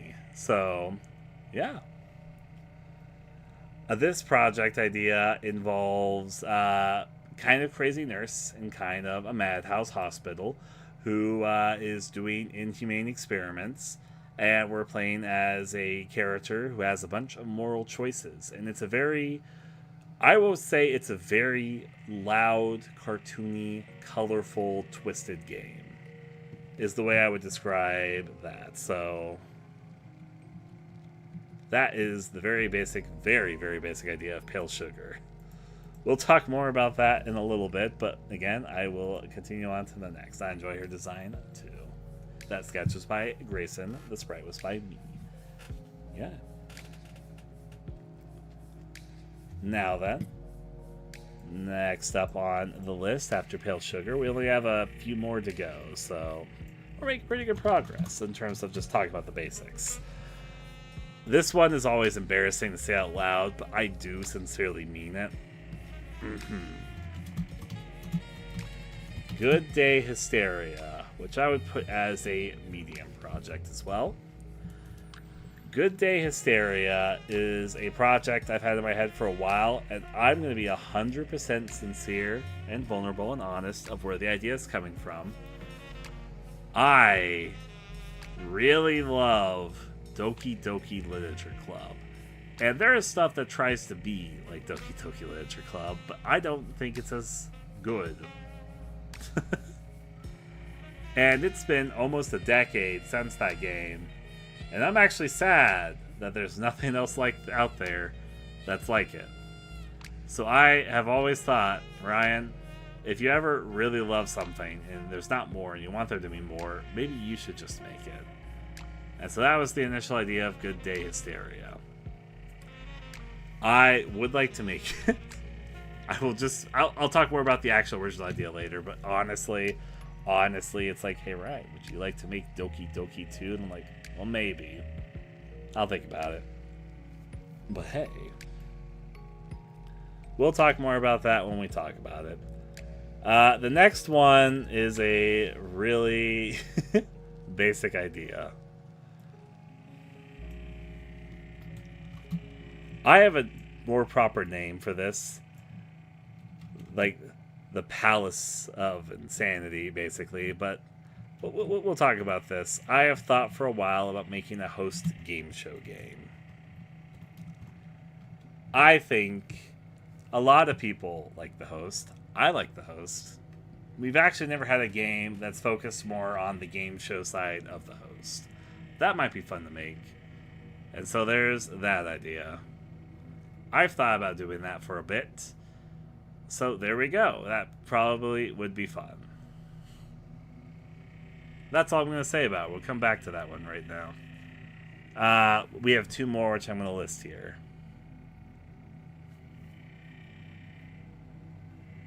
For those who don't know, it's a Twisted Game Show host that's been in the Yai Gameworks game since 2014.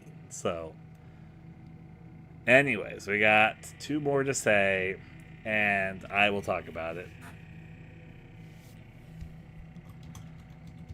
I guess I'm going to call this the Burning Sun anime game idea. I'm going to put a medium to this, and I'm going to talk about what the fuck I mean by Burning Sun anime game. To make the host game people... That's all they hear. That's all they... Okay. We'll talk about that. We'll talk about it. The Burning Sun anime game. There is this atmosphere from my nostalgic days when I was a youngin who watched anime. My sister is the person that got me and my brother into anime. So we used to share the television. Because we had one TV that we were allowed to use between the three of us. I have a younger brother and a younger sister. And so we were actually, a lot of people always mentioned, and I think it was true, that we always got along better than a lot of siblings that people saw. Mostly because we had each other's backs and did a lot of stuff together. We were actually pretty good at sharing the television. If somebody really, really wanted to watch something, like it was really, really important to them, we would watch it usually. If there was a competition, we'd flip a coin. And then if we didn't really know what to watch, we'd sort of take turns, be like, hey, I want to try this. And as such, I was exposed to a bunch of stuff I might have otherwise not seen. A good example is that, like, we'd watch a lot. My sister was interested in, like, a lot of the Disney Channel girl type shows. So I ended up watching a lot of them growing up because my sister was interested. I liked them, honestly. Grew up a lot of them. We watched a lot of cartoons, Comedy Central. We'd watch some stuff on Animal Planet, stuff up that alley. My sister was the first one that got into anime because one of her friends was really interested in it. So a lot of my older exposure to anime is from a lot of girl programs like Marmalade Boys, and one I definitely remember. Another example of the alley, there were a few magical girl shows that we watched. There's a certain vibe that I have somewhat nostalgic feelings for from my early exposures to anime, which it does somewhat exist in anime in this day and age, but it also kind of doesn't. I don't know how else to call it, but it's like a quiet, burning sun type feel. I could name examples of shows that have this feeling, and the thing is, I also am somewhat aware that what I'm thinking of didn't ever really fully exist. Which is why it's kind of hard to describe. These shows do have a certain vibe, but the vibe that I remember is not the vibe that they specifically had. Now that I've been more exposed to media since this day and age back then, I would say that the vibes that I used to read into as a kid who was first getting exposed to these things was partially coming from me just not understanding some of the culture at the time of what was there, as well as just that anime in general had a very different vibe, even to modern anime, but even to the stuff I was watching back then. So there's this made-up vibe that I remember very distinctly in my head, which I would describe as a burning sun. Like, there's something weird about the lighting and how it's drawn that doesn't actually fully exist. So I've had this lingering nostalgia for a thing that doesn't exist but kind of exists, which I thought to myself, I would like to turn this into an actual thing that actually exists. So it's basically an idea based off of my beginning exposure to anime that I vaguely recall existing, that I have nostalgia for, but having reflected and gone back to the series to see if it really did exist, I would identify that it didn't really exist, but I still have such fond memories of it. And so I'd sort of like to make that into a reality. It's not like getting burned by the sun. It's like the sun and the lighting is abstractly bright, is the way I'd word it. It's got a very hot, humid feel. And something which I would say feels like you're isolated in a small community, is how I would decide to describe it vaguely. Anyways, I don't think the vibe I'm thinking of actually ever really existed, but I have, again, these ideas for it, so I thought I'd just make it into an actual thing. Maybe instead of burning, it would be better to say, like, shining, but I just think burning's cool, the word there. That's okay, Connor. Hi, Connor. And then we have the final idea, which I have listed here, which is Snowbound, which I would put as another medium game. Snowbound's a very long game idea involving a girl with a scarf in a snowy setting. I usually have it as a snowy lodge. It's a vaguely Ione-inspired game where there's a monster stalking you, and I have a story in mind of some grieving characters that are dealing with a lot, which get involved in a twisted horror that's both slightly connected, but also not connected at all in a literal sense to the trauma they've experienced. Kind of a simple premise, but I've had it in my head for a very long time, and I would one day like to make it into a reality. I have not known the project as anything other than Project Snowbound, so I just call it Snowbound. Yeah. That's okay. I'll see you later, Connor. Hey, hey. Jeez. So, here's all of our ideas laid out pretty frankly in front of us. All the maybes I was bringing to the table before we got here. I am looking to greenlight 2 projects that we will work on stream on and off. Obviously not every day, but working through. And I want there to be 1 smaller, 1 larger project, maybe 2 medium, maybe 1 small, 1 medium. There definitely should not be too large, though. That'd be too much. So, especially since I have other things I'm also working on.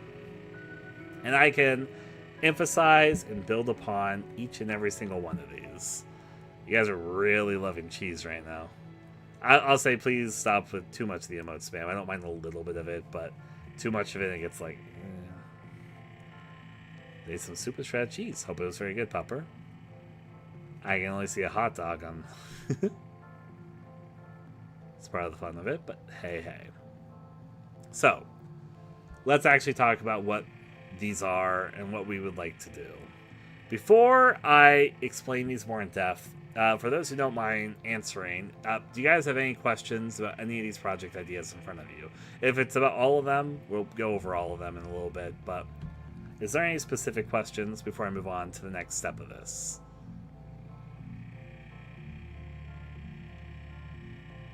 I've definitely had super shredded cheese.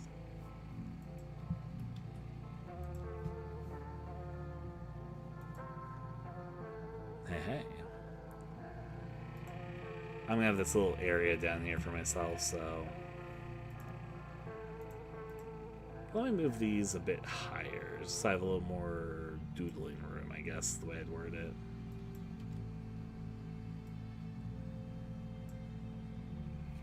Okay. And I'll make the size of the text just a little smaller.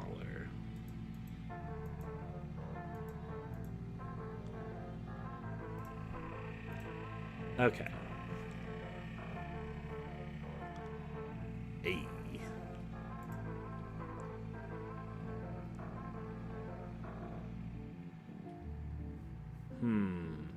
May I ask about the smaller haze game in general? It's a vague idea to make something like Red Haze, either of similar size or smaller.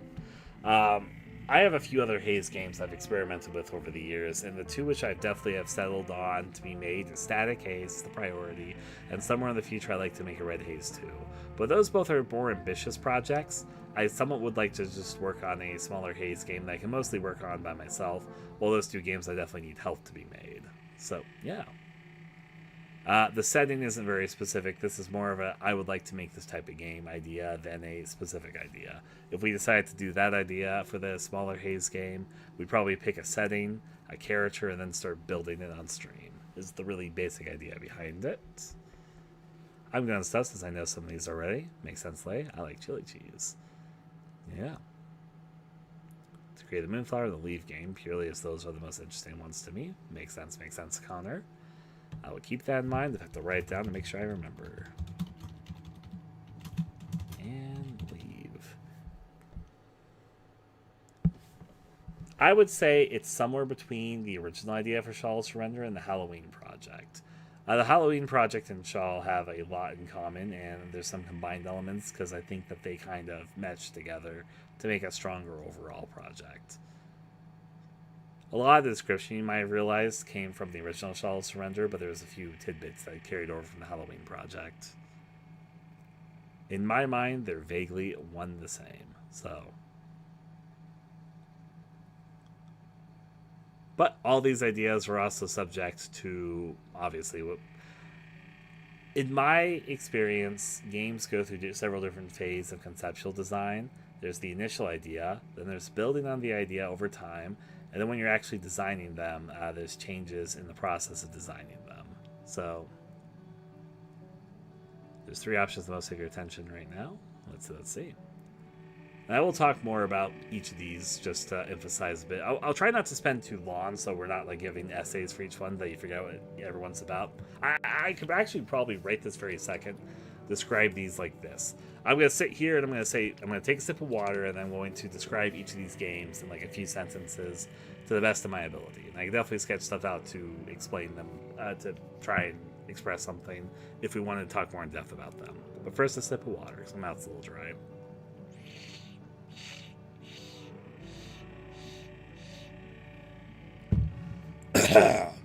Alright. Close Your Eyes 2. It's a story about 2 brothers who are experiencing they're both been through a lot and they have a lot more to go through.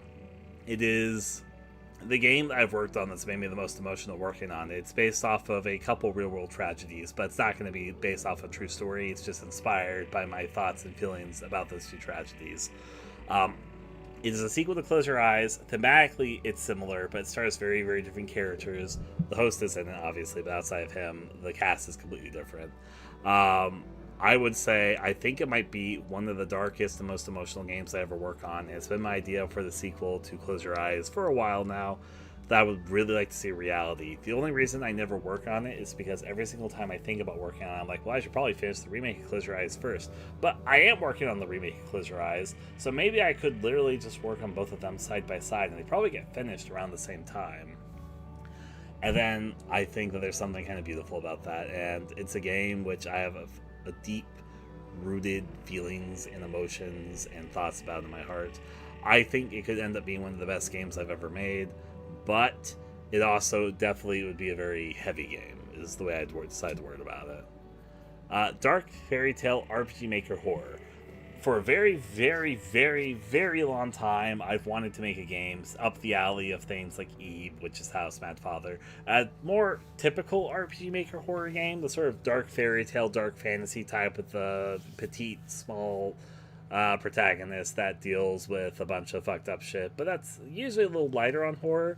I want to make it more heavier on horror than these games usually do, because honestly, I think there's potential there. I have never actually made a game that specifically appeals to the audience. I think I have the skill set at this point to make a really, really good take on something vaguely up the alley of something like Eve, a sort of puzzle fairy tale horror game with hopefully very interesting characters at multiple different endings to just make a really good game. Yes. I think it'd be fun designing it with puzzles in mind and trying to design it to tell an interesting story is how I decided to word it. Blank Slate. Reimagining of the first game I ever made, publicly I should say. Blank Slate is a story about a boy who was put in a deprivation chamber a sensory deprivation chamber, after he was sold off by his mother in a human trafficking ring. He is let go of his cell after a giant beetle spider monster starts attacking a scientific facility which is investigating the pale smile infection. Ultimately, he and a girl who sneaked out of an auctioning hall that her father was attending to sell off people, a human trafficking ring thing. They end up in this twisted facility in a very dark and morbid game. I am somewhat concerned if we choose this game, and Decree of the Moonflower, if they'd be okay to stream my development, but I'd try to at least. Part of the reason for that is not only Blank Slate is very morbid. There's some very gory stuff in the game in the scientific facility setting. It also the good grief, he's naked. The main character guy is naked in the game. It's been part of my vision for it for a while. But I want to make it the way I want to make it, and I'm going to make it. I think it'd be a very interesting game. It's very dark and morbid and twisted, is the way I decided to word it. But I think it'd be a very interesting project. Cutie Patootie. Reimagining of the really old, not really old game, it's like 2016. I guess it is a decade old now. Stars a girl named Cutie who just wants to find love. She ends up in a kind of bad crowd in a town known as Scribbles Patribbles. It's a very cutesy and somewhat over the top, but also very humane. Like, it has a very human soul to it. And about the depths of human loneliness, about the depths of people in your life that you want to love but aren't good people, and the complicated relationships that we form, as well as, I guess, topics of what love is, how love is in relation to sincerity and vulnerability, as well as what love is to the concepts of power and control of another person.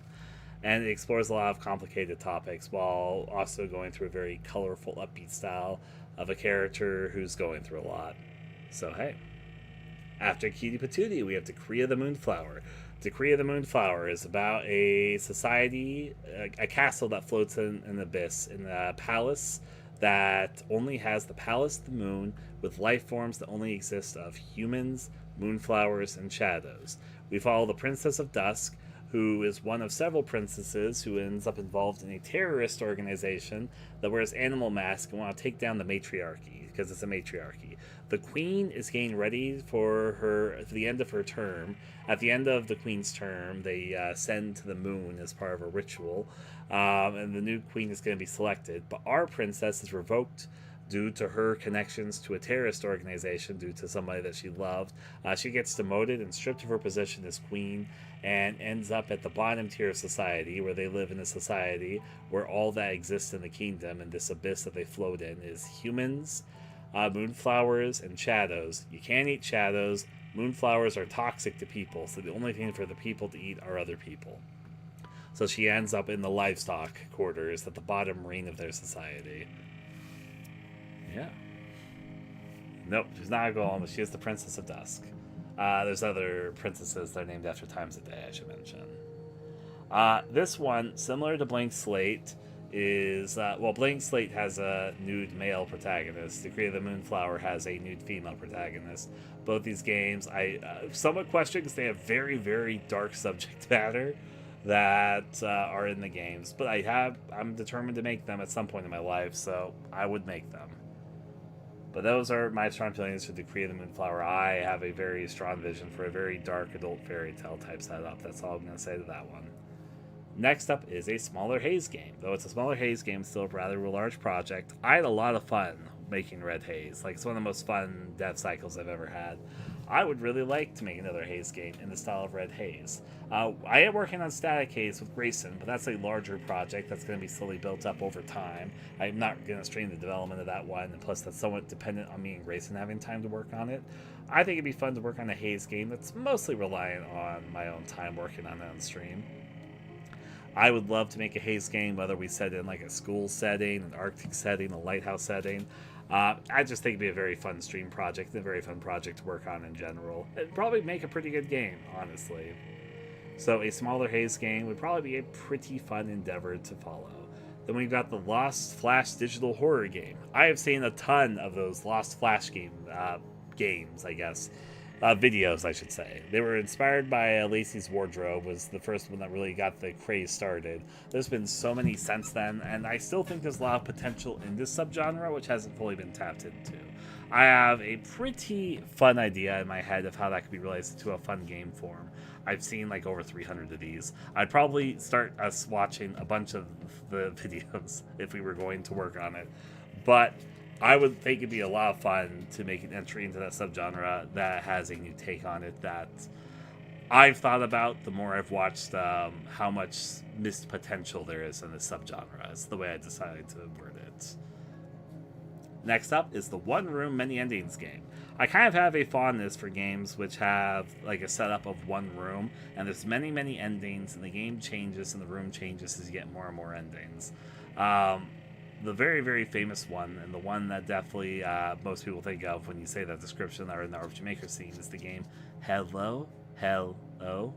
But there's others, and it's a subgenre which I have a lot of fondness for myself, with the one room many endings type game. I think it'd probably be a pretty fun stream project, and honestly be the one that probably turns out the game the fastest, but it'd probably be a pretty fun process. I'd like to make a very in-depth, surprisingly deep version of a game like that.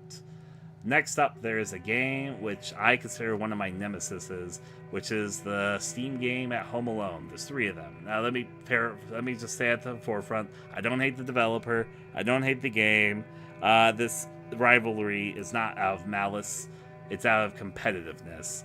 I think I can make a better game than was made out of the concept of At Home Alone. I think At Home Alone is missing so much of its own potential, and I somewhat want to make a better version of it. I think it'd be very different, but it'd also be very similar, and make it something that I think would just be a more interesting spin on the idea, is how I would decide to word it. And I think I want to kick that game's ass. That's part of my goals. Next up, the 1950s black and white idea. I love an era of film that's kind of dead. Occasionally you see stuff inspired by the era of film, but not really. The trans-North Atlantic, accented, hey honey type setup, which existed from the 1940s to the 1970s, of these style of films where characters talked in almost theatric way, and there were certain styles of vaguely orchestrated music that played as we had these dramas that spelled themselves into a horrific territory. Brand new, like listening to Burning Flames and the Angelus soundtrack? Hey. Yeah? I mean, I like the Silent Hill 2 soundtrack, but I don't normally listen to soundtracks that work on things. But what I was going to say is that I love the black and white era films. I think that there was something missed from not tapping too much of those energies. I would like to make a love letter to somewhat an almost Twilight Zone, mysterious type vibe to a plot.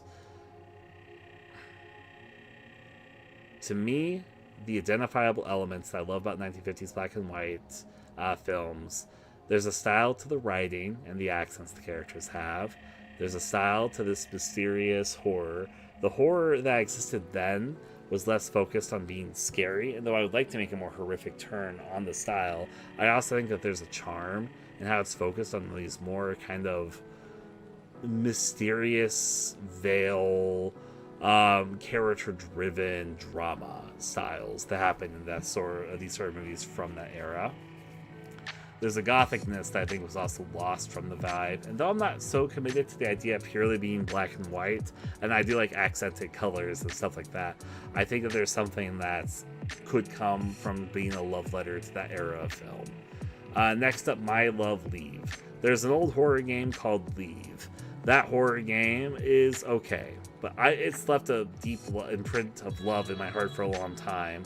It basically used basic RPG Maker assets that contrasted that with these somewhat surreal, more realistic images that were edited to have this like red, realistic girl with these sunken black eyes stalk you throughout the house. My opinion is that game was an okay, very small scale version of an idea which I think has so much more potential than actually existed in the version of itself that actually exists. I want to make what I see as the potential that was missed out in that game into a more fully fledged game than actually existed. Yeah? Oh, Pupper. War of the Worlds is a fun example of the really old one. God, there's so much to talk about the 1950s one if we decide to go that direction. But we'll talk about it if we decide to talk about it. Close Me 2. I, several years ago, made a game called Close Me. It was a dialogueless game about a blue boy in a blue hood who wakes up in his house every morning and goes through somewhat of a cycle of depression. Again, the game had no dialogue, but I think most people picked up on that bit of it, who ultimately descends into a surreal nightmare. I think I can make a much, much better version of that game and serve both a sequel to its narrative, but also kind of a standalone thing. And just make a much better game than I made back a decade ago. I think it'd be a lot of fun to make, and I think that there is a lot of potential in exploring. The setting I'm vaguely thinking of is a mixture of a vacation home with some people that the blue hooded protagonist knew, and him trying to get over through his grief whilst taking visits to a hospital, is the way I decided to word it without saying too much. Tenebrous Hour of Watchful Eyes. I love giallo horror films. There are these 1950s to 1990s Italian films, which typically are murder mysteries involving black-gloved killers. Killers that would hide their identity by not showing their faces, but showing their hands. But the hands were covered by a black glove, who then take on and do murderous things. But then these also usually have like a dream logic to them, a surrealness to them, colored lighting, very stylized choices. They're kind of crime thrillers because there's like detectives and mysteries and suspects and all that. But then they typically get really over the top absurd. They're kind of slow burn until the last third of the movie, which then starts not only escalating, it goes like off the rails with crazy reveals, over the top insanity. There's also weird tropes in the genre, like there's sometimes weird moments where there's like a horror that pops up that has nothing to do with the storyline, but then takes up a portion of the film to be a threat to the protagonist. Like three examples I can think of. There is this bit in one of the giallo horror movies, one of the more famous ones actually, where there's just a character that's being chased relentlessly by this dog that's out for blood. It's like this really vicious dog that's just attacking this poor girl for no good reason. The dog has nothing to do with the main mystery that's happening. It's just there's this crazed murderous dog type that's after her for no good reason. One of the most insane versions of that, it's very similar to the last one but very different, is that character gets attacked by a shark, and then it's just this relentless Jaws style shark just partway through the movie that is there. Obviously the shark has nothing to do with the mystery, so hey. After that, there was also a second killer, which had nothing to do with the first killer in one version of these movies I've seen, where there's just a second killer that ultimately got killed by the first killer, who just got involved in the shenanigans. My point is, these movies get really weird and insane, and I think there's a lot of potential in exploring that in a deeper way, because I fucking love giallo horror.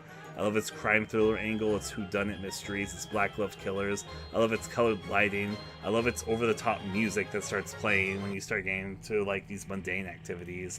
I love their over-the-top portrayals of how things go down and these insane plot points I don't want to spoil. If we decide to talk more about the Giallo Project, I could talk about some of my favorite Giallos and how much I want to realize what I love about Giallo horror films in Tenebrous Hour of Watchful Eyes. Project Dragonfly. There is a flower boy, a flower prince, and a dragonfly girl. Since this idea is so based on these character designs, I will flash them on the screen again. We showed them earlier, but I'll show them again.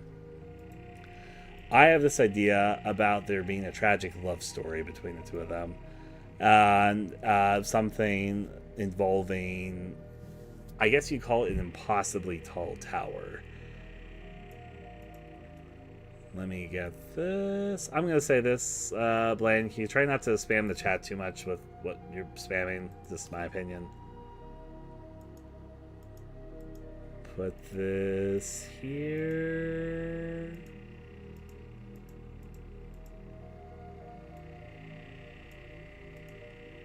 Project Dragonfly. There you are. And there's these two. Again, it's so much design around these two characters, so I want to make a thing so bad.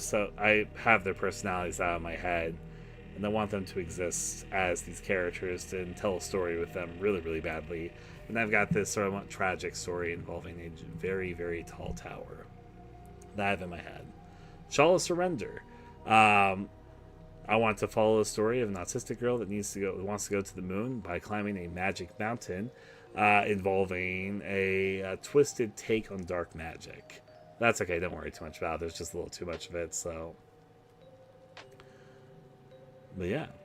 And again, this one is a little hard for me to put into words, but there's a mood that I'm going for very, very heavily with this game. I've shown this stuff before. The two mood piece images I usually like to show are this piece, which has the Shawl of Surrender, the moon, which, as you can see, the moon in this universe is very, very fleshy. The game has very strong red tones. And then also this Magician Girl, who came more recently from a Halloween idea, but has somewhat evolved its idea. And the sort of aesthetic of these characters and this twisted house of magic, and this girl who is dying pretty relentlessly as she's trying to make her way to the moon. Shallow Surrender. Lonely Yet Not. We play as a person who's taken up a job in a weird experimental facility and needs to care for some humans that are being kept in complete isolation. And taking care of multiple people, what you do throughout the game determines how things develop. It's a very twisted game, though, I'd say. Yeah. Next up, the co-op Neon Cleanup game. I want to make a co-op game at some point, and the co-op idea, which I want to be the first co-op game I release, which I've decided, is an idea about descending into a neon abyss where you have to work with other people to get to the bottom of the abyss. You play it by yourself, but I do want to design it mostly with co-op in mind, to make it up to 6 players and have it where we experience strange entities, events, horrors, and put together a story involving a set of characters that exist inside the neon abyss. Next up, an Atari analog horror game. This is more of a concept and just something which I think would be fun to take on than a concrete idea. But I kind of love the now vaguely old, I still have love in my heart for them, Atari style horror game that existed for a period. It still exists, and there's still Atari style games made, but they're a little rare. The most famous one was Faith, but there's a few others that I'm a big fan of, which we talk about. And then, of course, the analog horror craze. It's died out a little bit in recent years, but I still think there's untapped potential in it. It's somewhat been overdone, but also I think there's titles to it which aren't as explored as heavily, which I would love to do my own take on. I think it'd be a fun project to both realize the Atari style and the analog horror style hand in hand. We've got Pale Sugar, which is the game with the nurse character that we saw earlier. Yeah, analog horror mention. Yeah, the old Atari pixely 8-bit style. Let me get the Pale Sugar character back up because we had them open just a little bit ago. It's our Pale Sugar protagonist. So basically, Pale Sugar is a very cartoony madhouse where we play as a nurse who has to make some moral dilemma decisions. She's somewhat of a kook herself, but she's got some goodwill in her and also some malicious will. She's got a little of column A, a little of column B, if I'm going to be honest with you. And she finds herself in a position of authority in some twisted experiments that are happening in this hospital, which are going off the rails, let's just say. I will open up the other character sketch I have for our gal from Grayson here. So, I do have a Nintendo Switch too, yes. But I was going to say, I did not have an Atari. The Atari was before my time. But I have some nostalgia for the area and aesthetic, not even just from modern eras, but from like old computer stuff, I'd say. But anyways, we got our Pale Sugar gal. She's an eccentric nurse who is kind of twisted, but also kind of good-hearted. She's somewhere in between the two, and you have to make some decisions to either be twisted or to be good-hearted. To the patients of the hospital as you make your way, dealing with experiments that are going awry and crazy in a madhouse hospital that's decided to play God. But it's also a very cartoony game. Very twisted game. I'd call it a very colorful, kind of loud, but kind of fun game. So then we got Good Day Hysteria. The Good Day Hysteria idea I have involves characters in a visual novel, vaguely type setup that I would like there to be some gameplay involved that slowly devolves into hysteria, as I say. Good Day Hysteria. Really, really basically, I really, really like Doki Doki Literature Club. It's a decade later, and I don't think there's anything else like it. I kind of would like there to be someone else like it, and since no one else seems to be making it, I'd be like, okay, I'll make it. And that's basically, it's a love letter in some ways. But I do want to do my own unique spin as opposed to trying to, or close to the, source material that's inspiring it. So that said, at the same time, I do really want there to exist something else like it. But so far to date, almost a decade later, there just hasn't been. Still though. Next up, the host game show idea. Host game show idea? I think it'd be a lot of fun to make a game that's focused around a game show being hosted by the host. I think it'd be fun to make some characters on the chopping block who can live or die or have their fates decide or go insane or stay alive, but then have terrible fates or have good fates, who knows, based on a game show type setup as we go explore that horrificness. I think there could be a lot of fun that comes from that idea. Next up, the Burning Sun anime game. There's a vibe and something. There's a vibe which I'm nostalgic for that I realized didn't actually ever really exist, which I view as a scorching sun, where I imagine some characters that live in an isolated community that are dealing with a twisted mystery, something that's like shimmering under the surface in the broad daylight, something horrific about like a shadow standing there in a bright light in a form where the heat waves make it hard to see.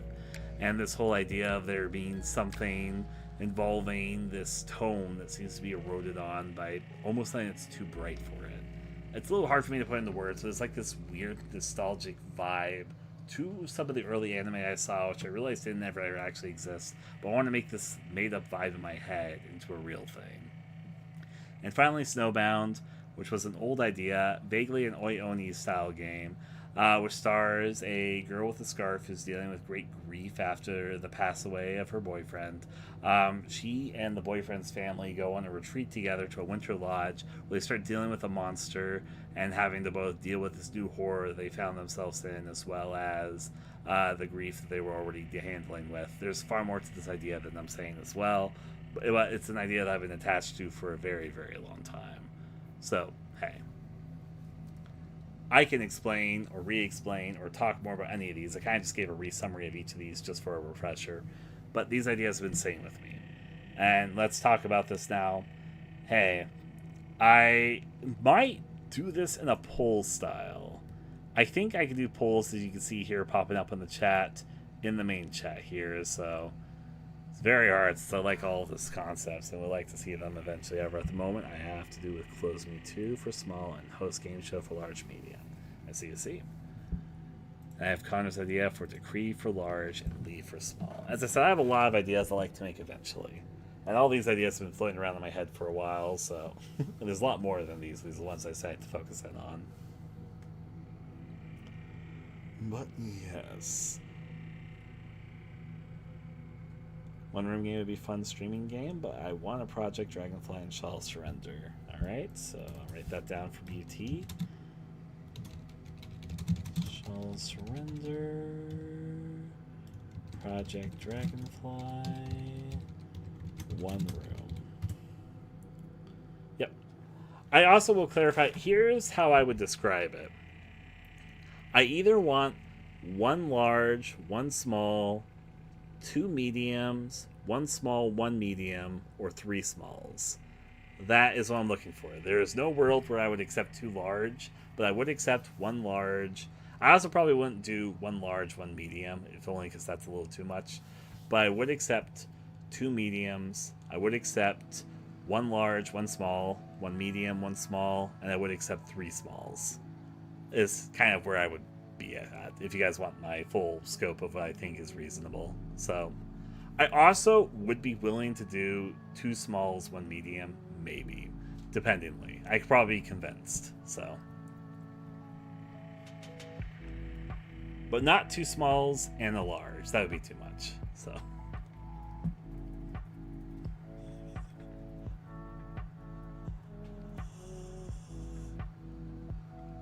Yeah. Have a good night there, T. I think we're going to do this. Okay.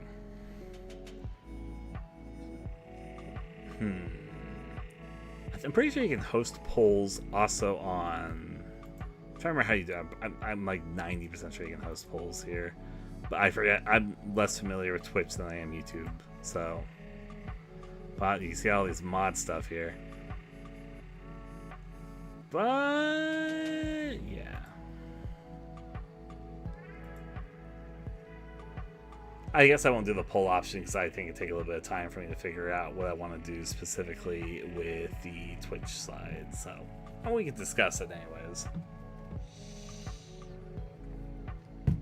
All right.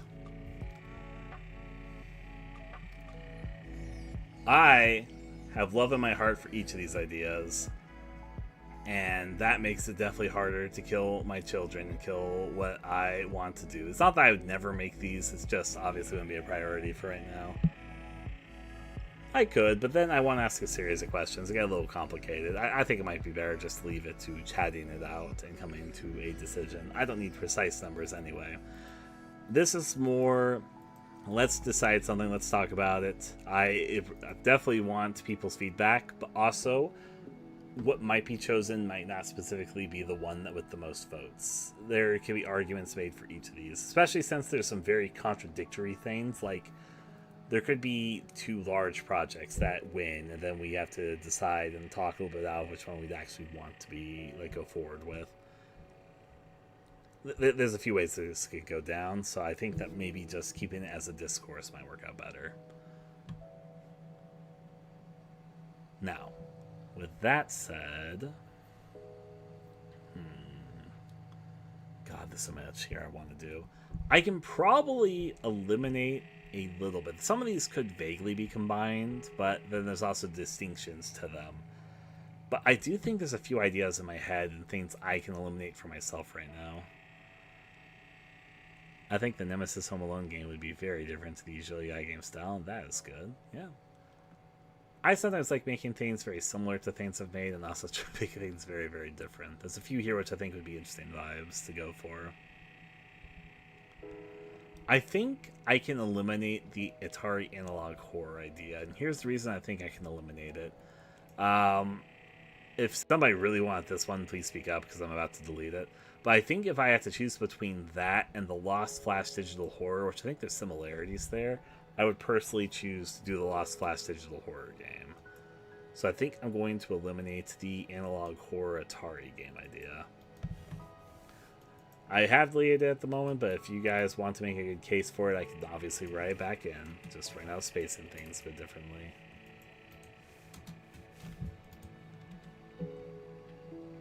Okay. But yeah. Hey. Is Lay still here? I'm curious what he'd vote. I'm curious what Lay would vote too if Lay's around. Lay sometimes is away for a bit and then comes back, so Lay might come back at some point if they're not here this very second. Alright. But that's to get rid of one. How many options are there actually in number right now? 1, 2, 3, 4, 5, 6, 7, 8, 9, 10, 11, 12, 13, 14, 15, 16, 17, 18, 19, 22 options right now. Well, that's a lot to shift through. Ha ha ha ha ha. I'll put another space between those two. Between these two and between these two.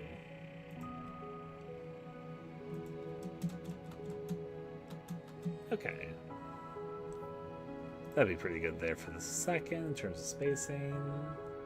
God, there's so many of these that I'd like to do. I have some votes written down.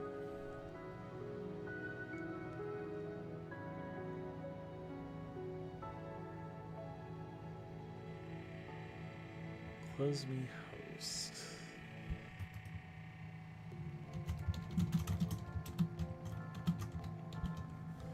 Sorry, I was writing down the things to make sure I had the people that voted so far for their idea.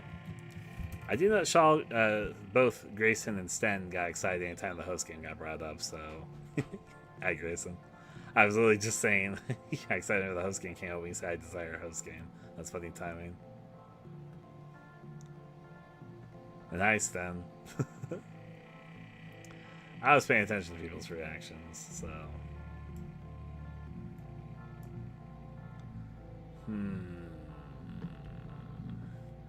How to decide and eliminate and stuff. I guess as the person holding the stream, I can start off by thinking what I personally would like to eliminate.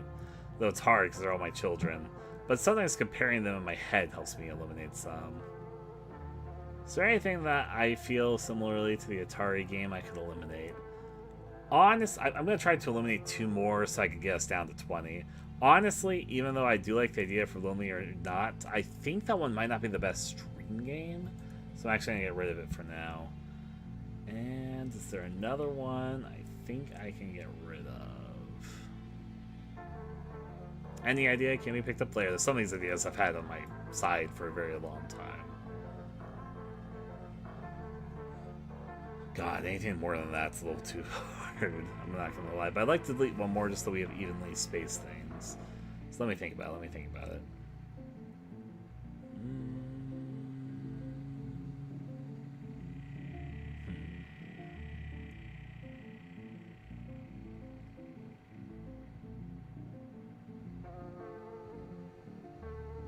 Not really. That's the problem. That is definitely a problem.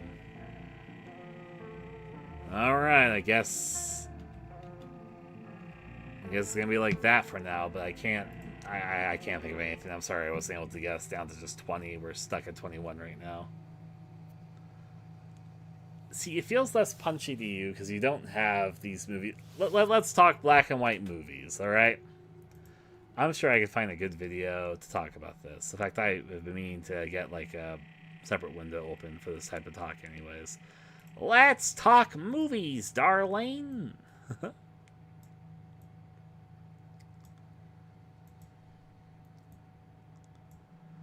Good luck, Grayson.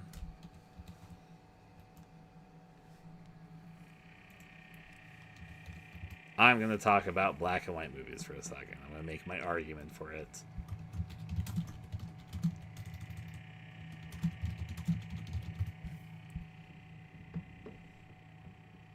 Maybe I should just actually put pictures on the screen instead of playing something. That'd probably be better for a few reasons. Okay, so there's a bunch of black and white movies I have strong feelings for, and even though I'm using black and white as my description, I'm not so committed to the black and white aspect. It just vaguely describes part of what I'm thinking of. Yeah, let me do it like this, I think. Move you back over here.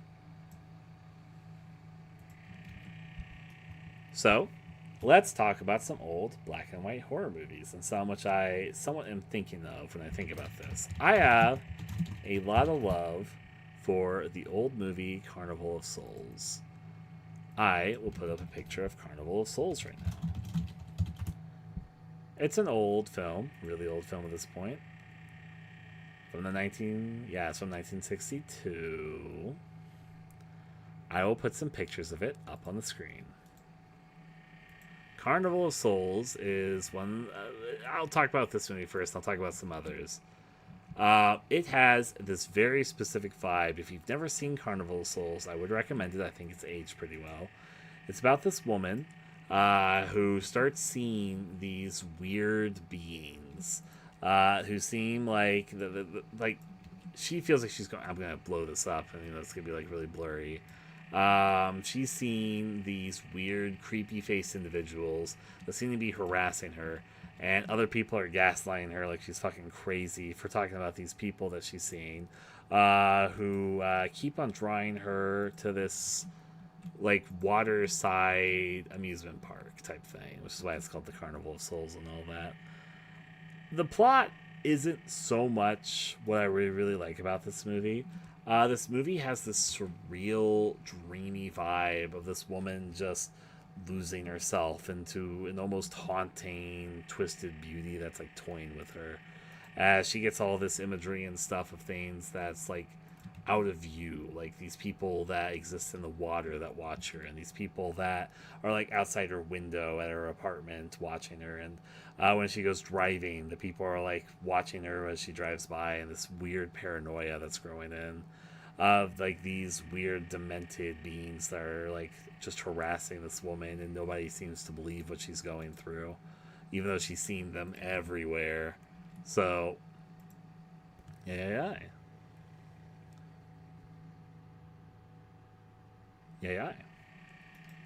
That was a GIF. But anyways, Carnival of Souls is one movie. There's another movie which is very, very different than the movie I just described, but also vaguely similar. This is another female horror movie. I'll show the most iconic shot of this film first. There is this really, really famous movie called Repulsion. Repulsion is about a woman who is trying to have a normal life. She's trying to get things go through her every day-to-day life, but she is repulsed by men. And the movie has these very, very surreal scenes of her escalatingly trying to have a normal life again. She's trying to put herself in and be normal.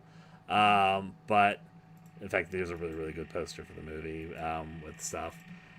I won't say too much. The movie is a very quiet movie. And part of her struggle and part of what we get into, the movie does a really, really good job at showing her difficulties, trying to go day by day, trying to find a husband, and trying to be normal as she has all these torments. This is a big... In fact, here's another good shot from the movie. The movie's pretty good, by the way, if you ever have never seen it. She ultimately, it's revealed... How do I talk about it? The very, very, very final shot of the movie, it's one of the movies that's like a really slow burn aspect where you don't really... You're slowly piecing together why she's so repulsed by men, what it is that she's seeing and the meaning of the things that she's seeing. Because she seems to be going down through a looking glass of surreality of what's like even wrong with her. And it's one of the movies that reveals exactly what it's about without words in the final shot of the movie. There's a picture which it does a thing that The Shining does, but in a very, very different context. I almost would think that the final shot of The Shining is inspired by this movie. It's a sneaky suspicion because this movie like predates The Shining by quite a few decades, actually. But there's this final shot where it zooms in on this photo that you could have noticed at a few different points in the movie, and it kind of reveals exactly where her trauma stems from, and what's going on with her during the entire movie. And it's like, oh, it's really sad, actually. But going on with it, it's a complicated movie, and it's a movie about trauma, and it's a movie about this woman who is trying to live her day-by-day life, but having to deal with this trauma that's manifesting in very nightmarish ways to her, and her extreme paranoia related to her trauma, basically. And actively, a really sad fact that there's a person who hurt her really deeply, who's still actively in her life, and for reasons that the movie kind of explores, nothing's going to be done about, and she just kind of has to sit with this inside of her. It's a very sad movie, actually. But anyways, that's another one which I really, really like from the black and white era, which I'm thinking about. If you've never seen Twilight Zone, the old series, I would highly recommend it. It's influenced so many things. Twilight Zone also comes to mind. There's so many Twilight Zone episodes that are really, really good. But Twilight Zone would be another thing which comes to mind of things in the era, which I'm vaguely thinking of. But there's others. Like, I more recently had seen... Twilight Zone too. I more recently saw the original Day of fucking Body Snatchers. I'm talking about Body Snatchers. There's a more famous movie that's in color, but I more recently watched the black and white version, and it was really, really interesting seeing that. It has a very specific vibe of these two characters on the run from a town that's ultimately watching them. Yeah, Invasion of the Body Snatchers. I was forgetting the word invasion for some godforsaken reason. Watched the black and white version more recently. I was quite a fan of it, actually.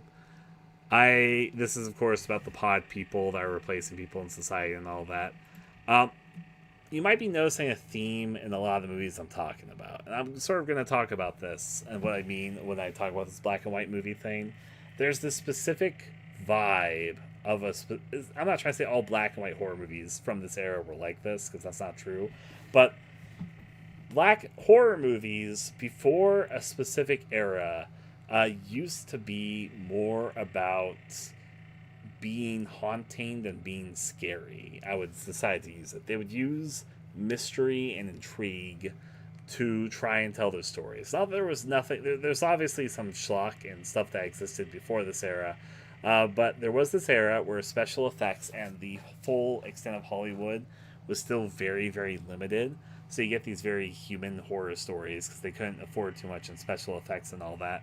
Um, Even the monsters would still obviously be people in like costumes and all that. That's also like when things like Frankenstein and Phantom of the Opera's old original black and white version and the Swamp Monster from the Black Lagoon and all that fun stuff was made because those were able to be people in costumes because special effects weren't really a thing. But there was many more horror movies that tried to tell very human horror stories because they literally just had like a camera and they would hire actors and they'd have a set and they'd have to work with very finite stuff, so they'd have to make these very human mysteries. And they played it. A film was still very inspired by theater at the time, so the people don't really talk like real people. They talk like theater characters. And there's theatrics to it all in these performances. And I would say that it's not the black and white aspect I'm that invested in, I should say, Stan. But anyways, what I was going to say before I lose my train of thought.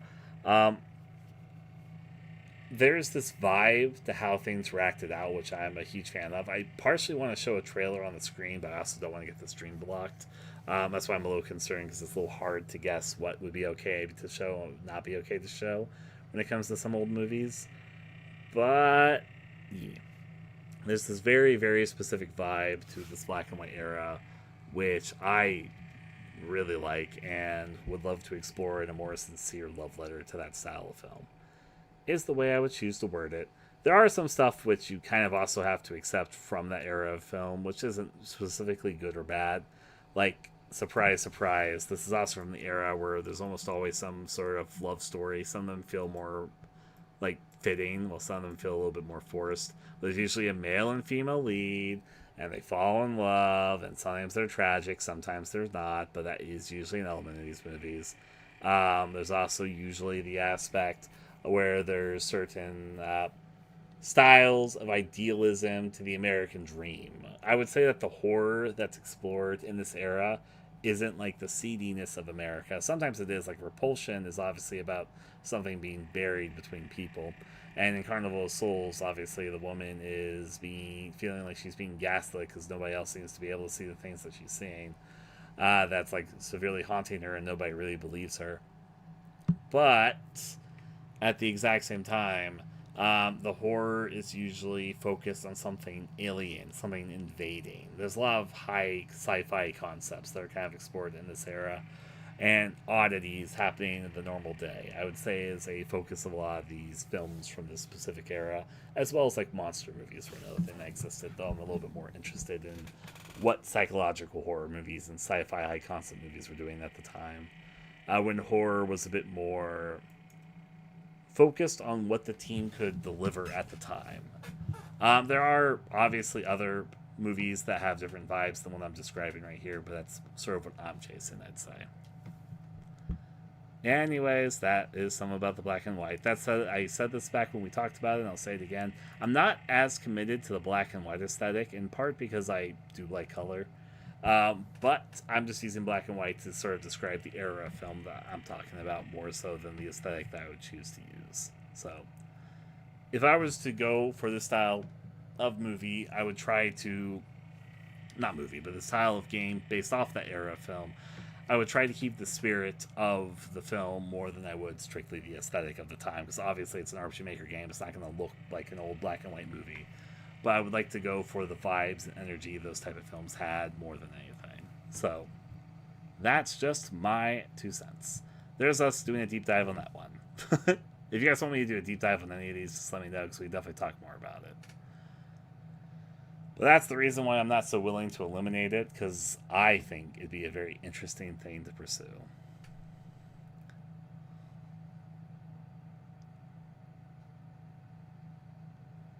There's also a style of acting that you just don't see too often anymore that's hard to put into words, but when you know it, you know it. If you watch a lot of old movies, you'll pick up on it, that how they used to act in old things is very, very different than modern acting. It's not that I dislike modern acting. Obviously, I like modern movies as well. It's just that there was this era of film and acting styles that was almost lost over time. It's not that nothing these days has ever tried to emulate it, but it's very rare, and it's a specific style which I have fondness for. I did see Misdirector around. Not played it, but I've seen it about. So, hey, hey. Anyways. I will put the music back on. Yeah, we go over the host game before. Alright. We can talk more about the host game. I will say that the idea is a little more broad. Typically, you're going to find, with a few exceptions, a lot of the stuff higher up on the list I have a slightly stronger idea for, while things at the bottom have more vague notion stuff. Though that's not fully true all the time. Like, Snowbound I've got a pretty strong idea for. That one's just there because I thought of it last, but other ones, like the Burning Sun anime game, it's more of a vibe that I have than a specific idea. I think it could make a really cool foundation for a game idea, but I don't have a huge idea in mind. The host game show idea is similar. So I will say I like the host. I know many people like the host. He hasn't actually done a lot in my games in a hot minute. And even though he's featured most heavily in Close Your Eyes, I wouldn't say Close Your Eyes is a host game. It's obviously Marshmallow Monk's game. I don't think the host is the main character in this game particularly either, but I just thought it'd be interesting to explore the idea of going onto a twisted type of game show in the host type setup. Now, I've had back and forth stuff on this idea. Should it be a player perspective thing? I've thought that before. Should it be that we follow a crew of characters? I side a bit more towards that because that allows there to be more of a story, and I think it could be an interesting story even. Following these characters whose fates are in the game show idea. But I will be honest with you, this is more of a notion of an idea than it is a strict idea. If we were to decide to do it, one of the first steps would be deciding what form it'd take. See you later there, Johnny. So yeah.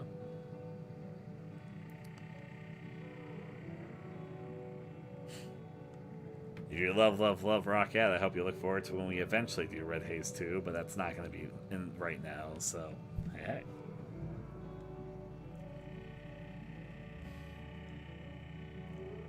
Honestly, like, okay. I have vague ideas in my head of scenes that could exist in a host-style game and what that would even look like, but I will be honest that the ideas are so abstract that trying to put them into words be a very tricky process. It's like visuals. Things that are floating around my head as visuals. But there's not like a strict story idea I have. It's not a strict gameplay style. I imagine that'd be a game show style thing with questionnaires and all that. But that's just my imagination at the moment, and there's not a firm idea with it. So there's not a whole lot for me to say about the host game, honestly. I think that people that get the appeal in the idea get the appeal. And that's the appeal that's latched on to make the idea even an idea I'm considering. But I haven't sat down and thought like, oh hey, this is what this game would look like strictly. It's right now more of an abstract idea, which I feel like could pretty easily take form into something if we decide to go for it. So, that's my take on the host game. That's really all I have to say about it.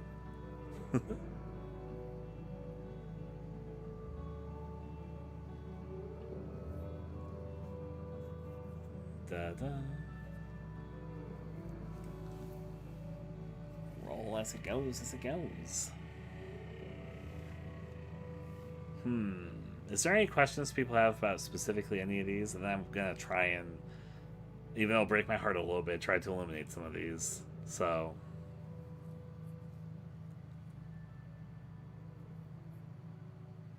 and if there's no questions about anything specifically, that's a-okay too. I'm just opening up the floor if anybody has anything they want to ask about.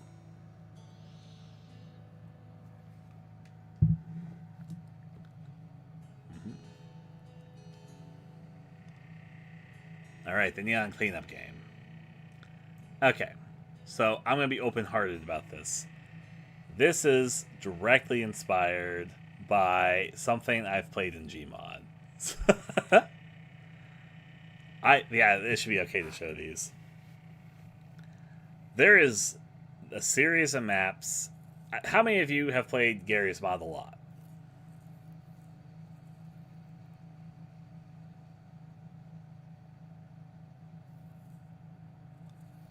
Yeah? I know you love Gmod, Pupper. Me, of course. Gracie, you know the exact maps I'm going to be talking about. Me, kinda.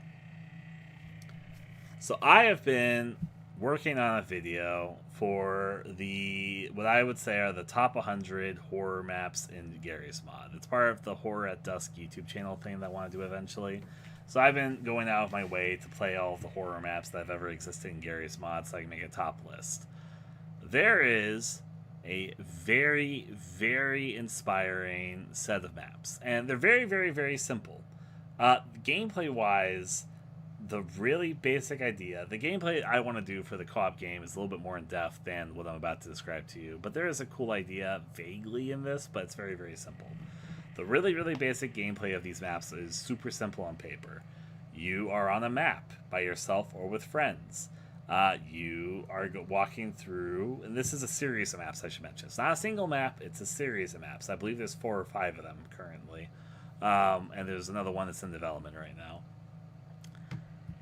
Really basically, you walk around the facility, there's a shit ton of locked doors, and you have to find ways forward, and then all the doors are unlocked by going to the other side of the door. So basically, you go deeper and deeper into the facility and unlock more and more pathways until eventually you have most of the facility unlocked, and you're looking for the ending of the map, which has a few clear cutoff points. There is a story being told in these maps, but in a very discreet way. The idea in I'm trying not to take from the story in the maps since they're already an inspiration point. The story in the maps involves the sun has gone pink, and there's something weird with the sun, so you shouldn't look at it. That's the version of the maps that we're talking about, is that there's a pink sun, and then there's some reoccurring characters. But there's something about these maps that's very, very inspiring, and I think that they've made trailers that demonstrate these maps really, really well. The literal subject of what the maps are about is not what I'm looking for, and these maps don't have a cleaning function. The cleaning function is because I have wanted to do a multiplayer cleanup game for a while. That has nothing to do with the Gmod map inspirations. I'll try it. This person does have stuff on these. I'll just get the trailers open. It'd be a lot easier to show you than tell you what these maps are about. Void maps, and I would recommend playing these maps. They're known as the Void maps in Gary's Mod. But I'll show some trailers from their stuff. It should be okay to show that, so...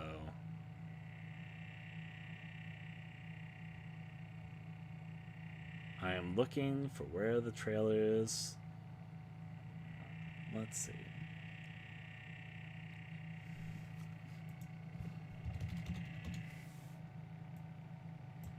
That should be good. That should be good. I found it. I found the person that makes these maps and their YouTube channel.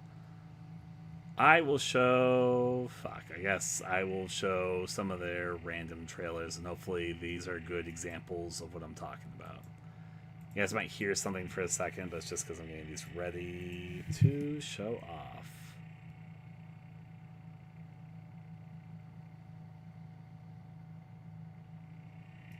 Da, da, da, da. Ignore that for a second. I'm just getting these ready to show what we're doing.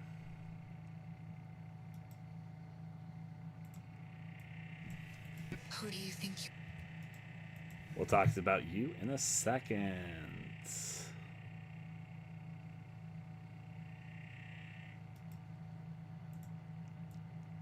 I will show... These trailers are pretty short, so I think I'll show these, and hopefully they're okay trailers.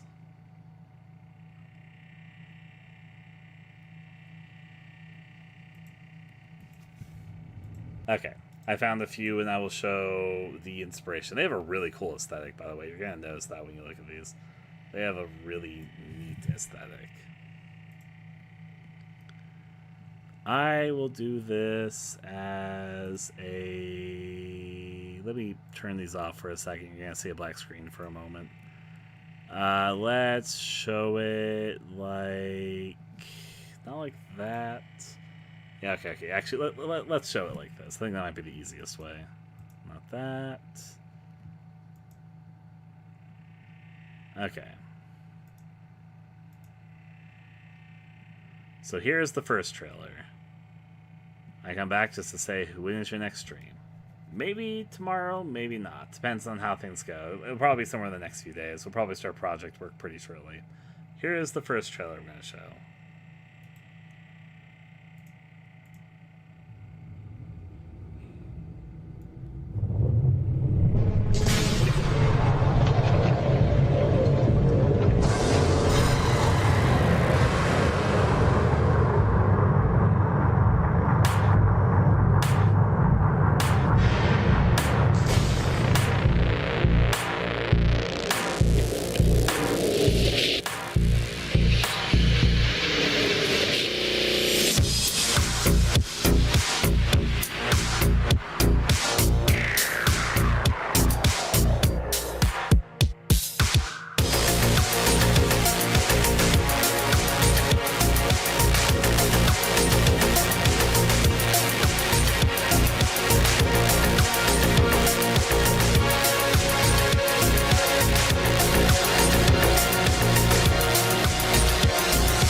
So that's one trailer. I will show one more so I don't overload you guys with these.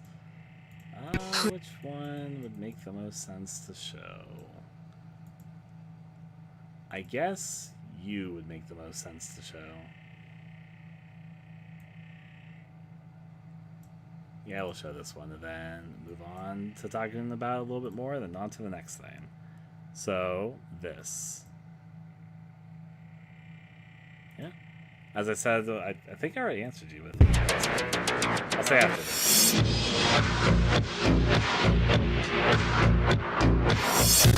Can't you see, is this just one corridor among infinite ones?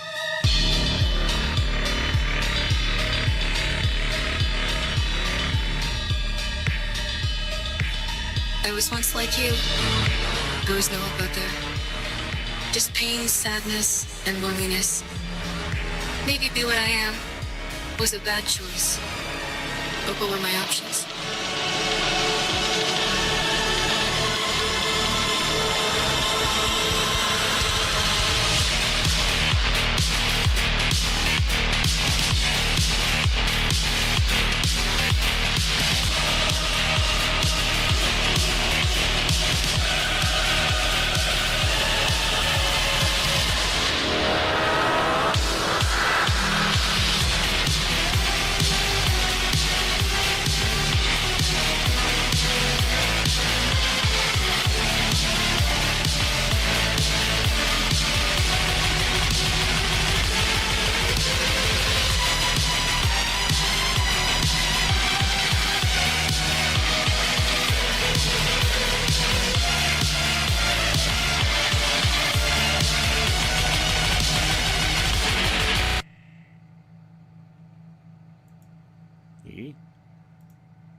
To your question when the next stream is, I don't have an exact date in mind. It may end up being tomorrow, the day after that. It'll probably be within the next few days.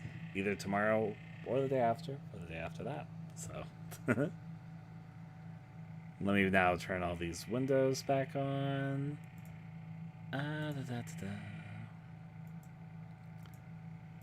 There we go. Yoi. All part of the fun. So I like those maps, and I like the aesthetic of them.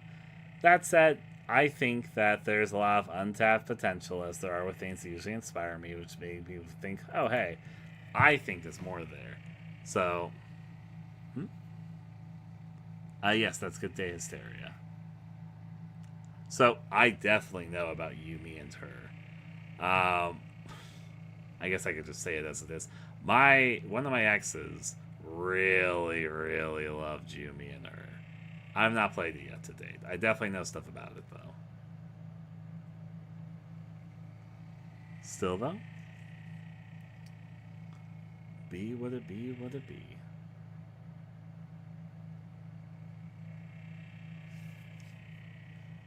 All the same. My opinion on You, Me, and Her, here comes a little bit of a hot take from everything I've seen of it. I get 100% why it's compared to Doki Doki Literature Club, and it was definitely an inspiration for Doki Doki in my opinion, among other inspirations. But I don't think it has the same vibes as Doki Doki. It does a few similar things, but I wouldn't say the vibes are the same. They're different, but very good in their own way. So,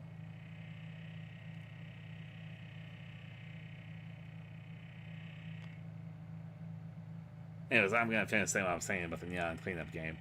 I would really like the idea of having a co-op game about descending into a place where you're doing on a cleanup duty. I have ideas related to that. The neon aspect came a lot from the Void maps. I wanted to show that because that was definitely an inspiration I was thinking of with all that, but all the same, all the same.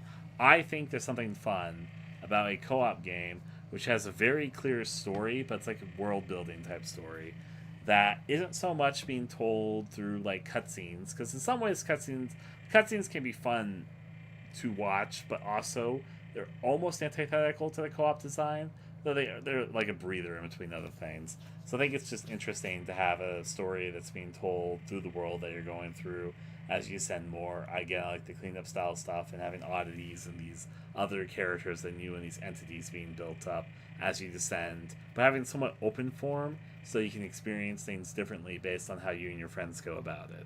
So I would add toilets, yes.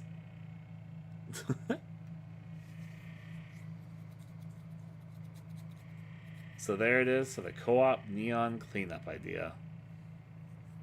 Also, I just really like co-op games. I've had this idea cooking in my head for a bit for it be a pretty fun co-op experience.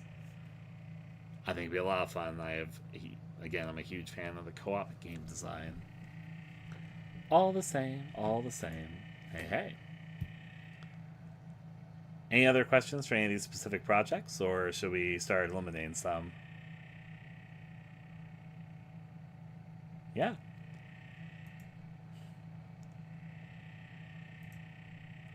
It's been fun experimenting with this torture together, but there's a few flaws with that one, I would say. I like to do something a little simpler before I tackle something like it. We'll talk about that when we talk about it.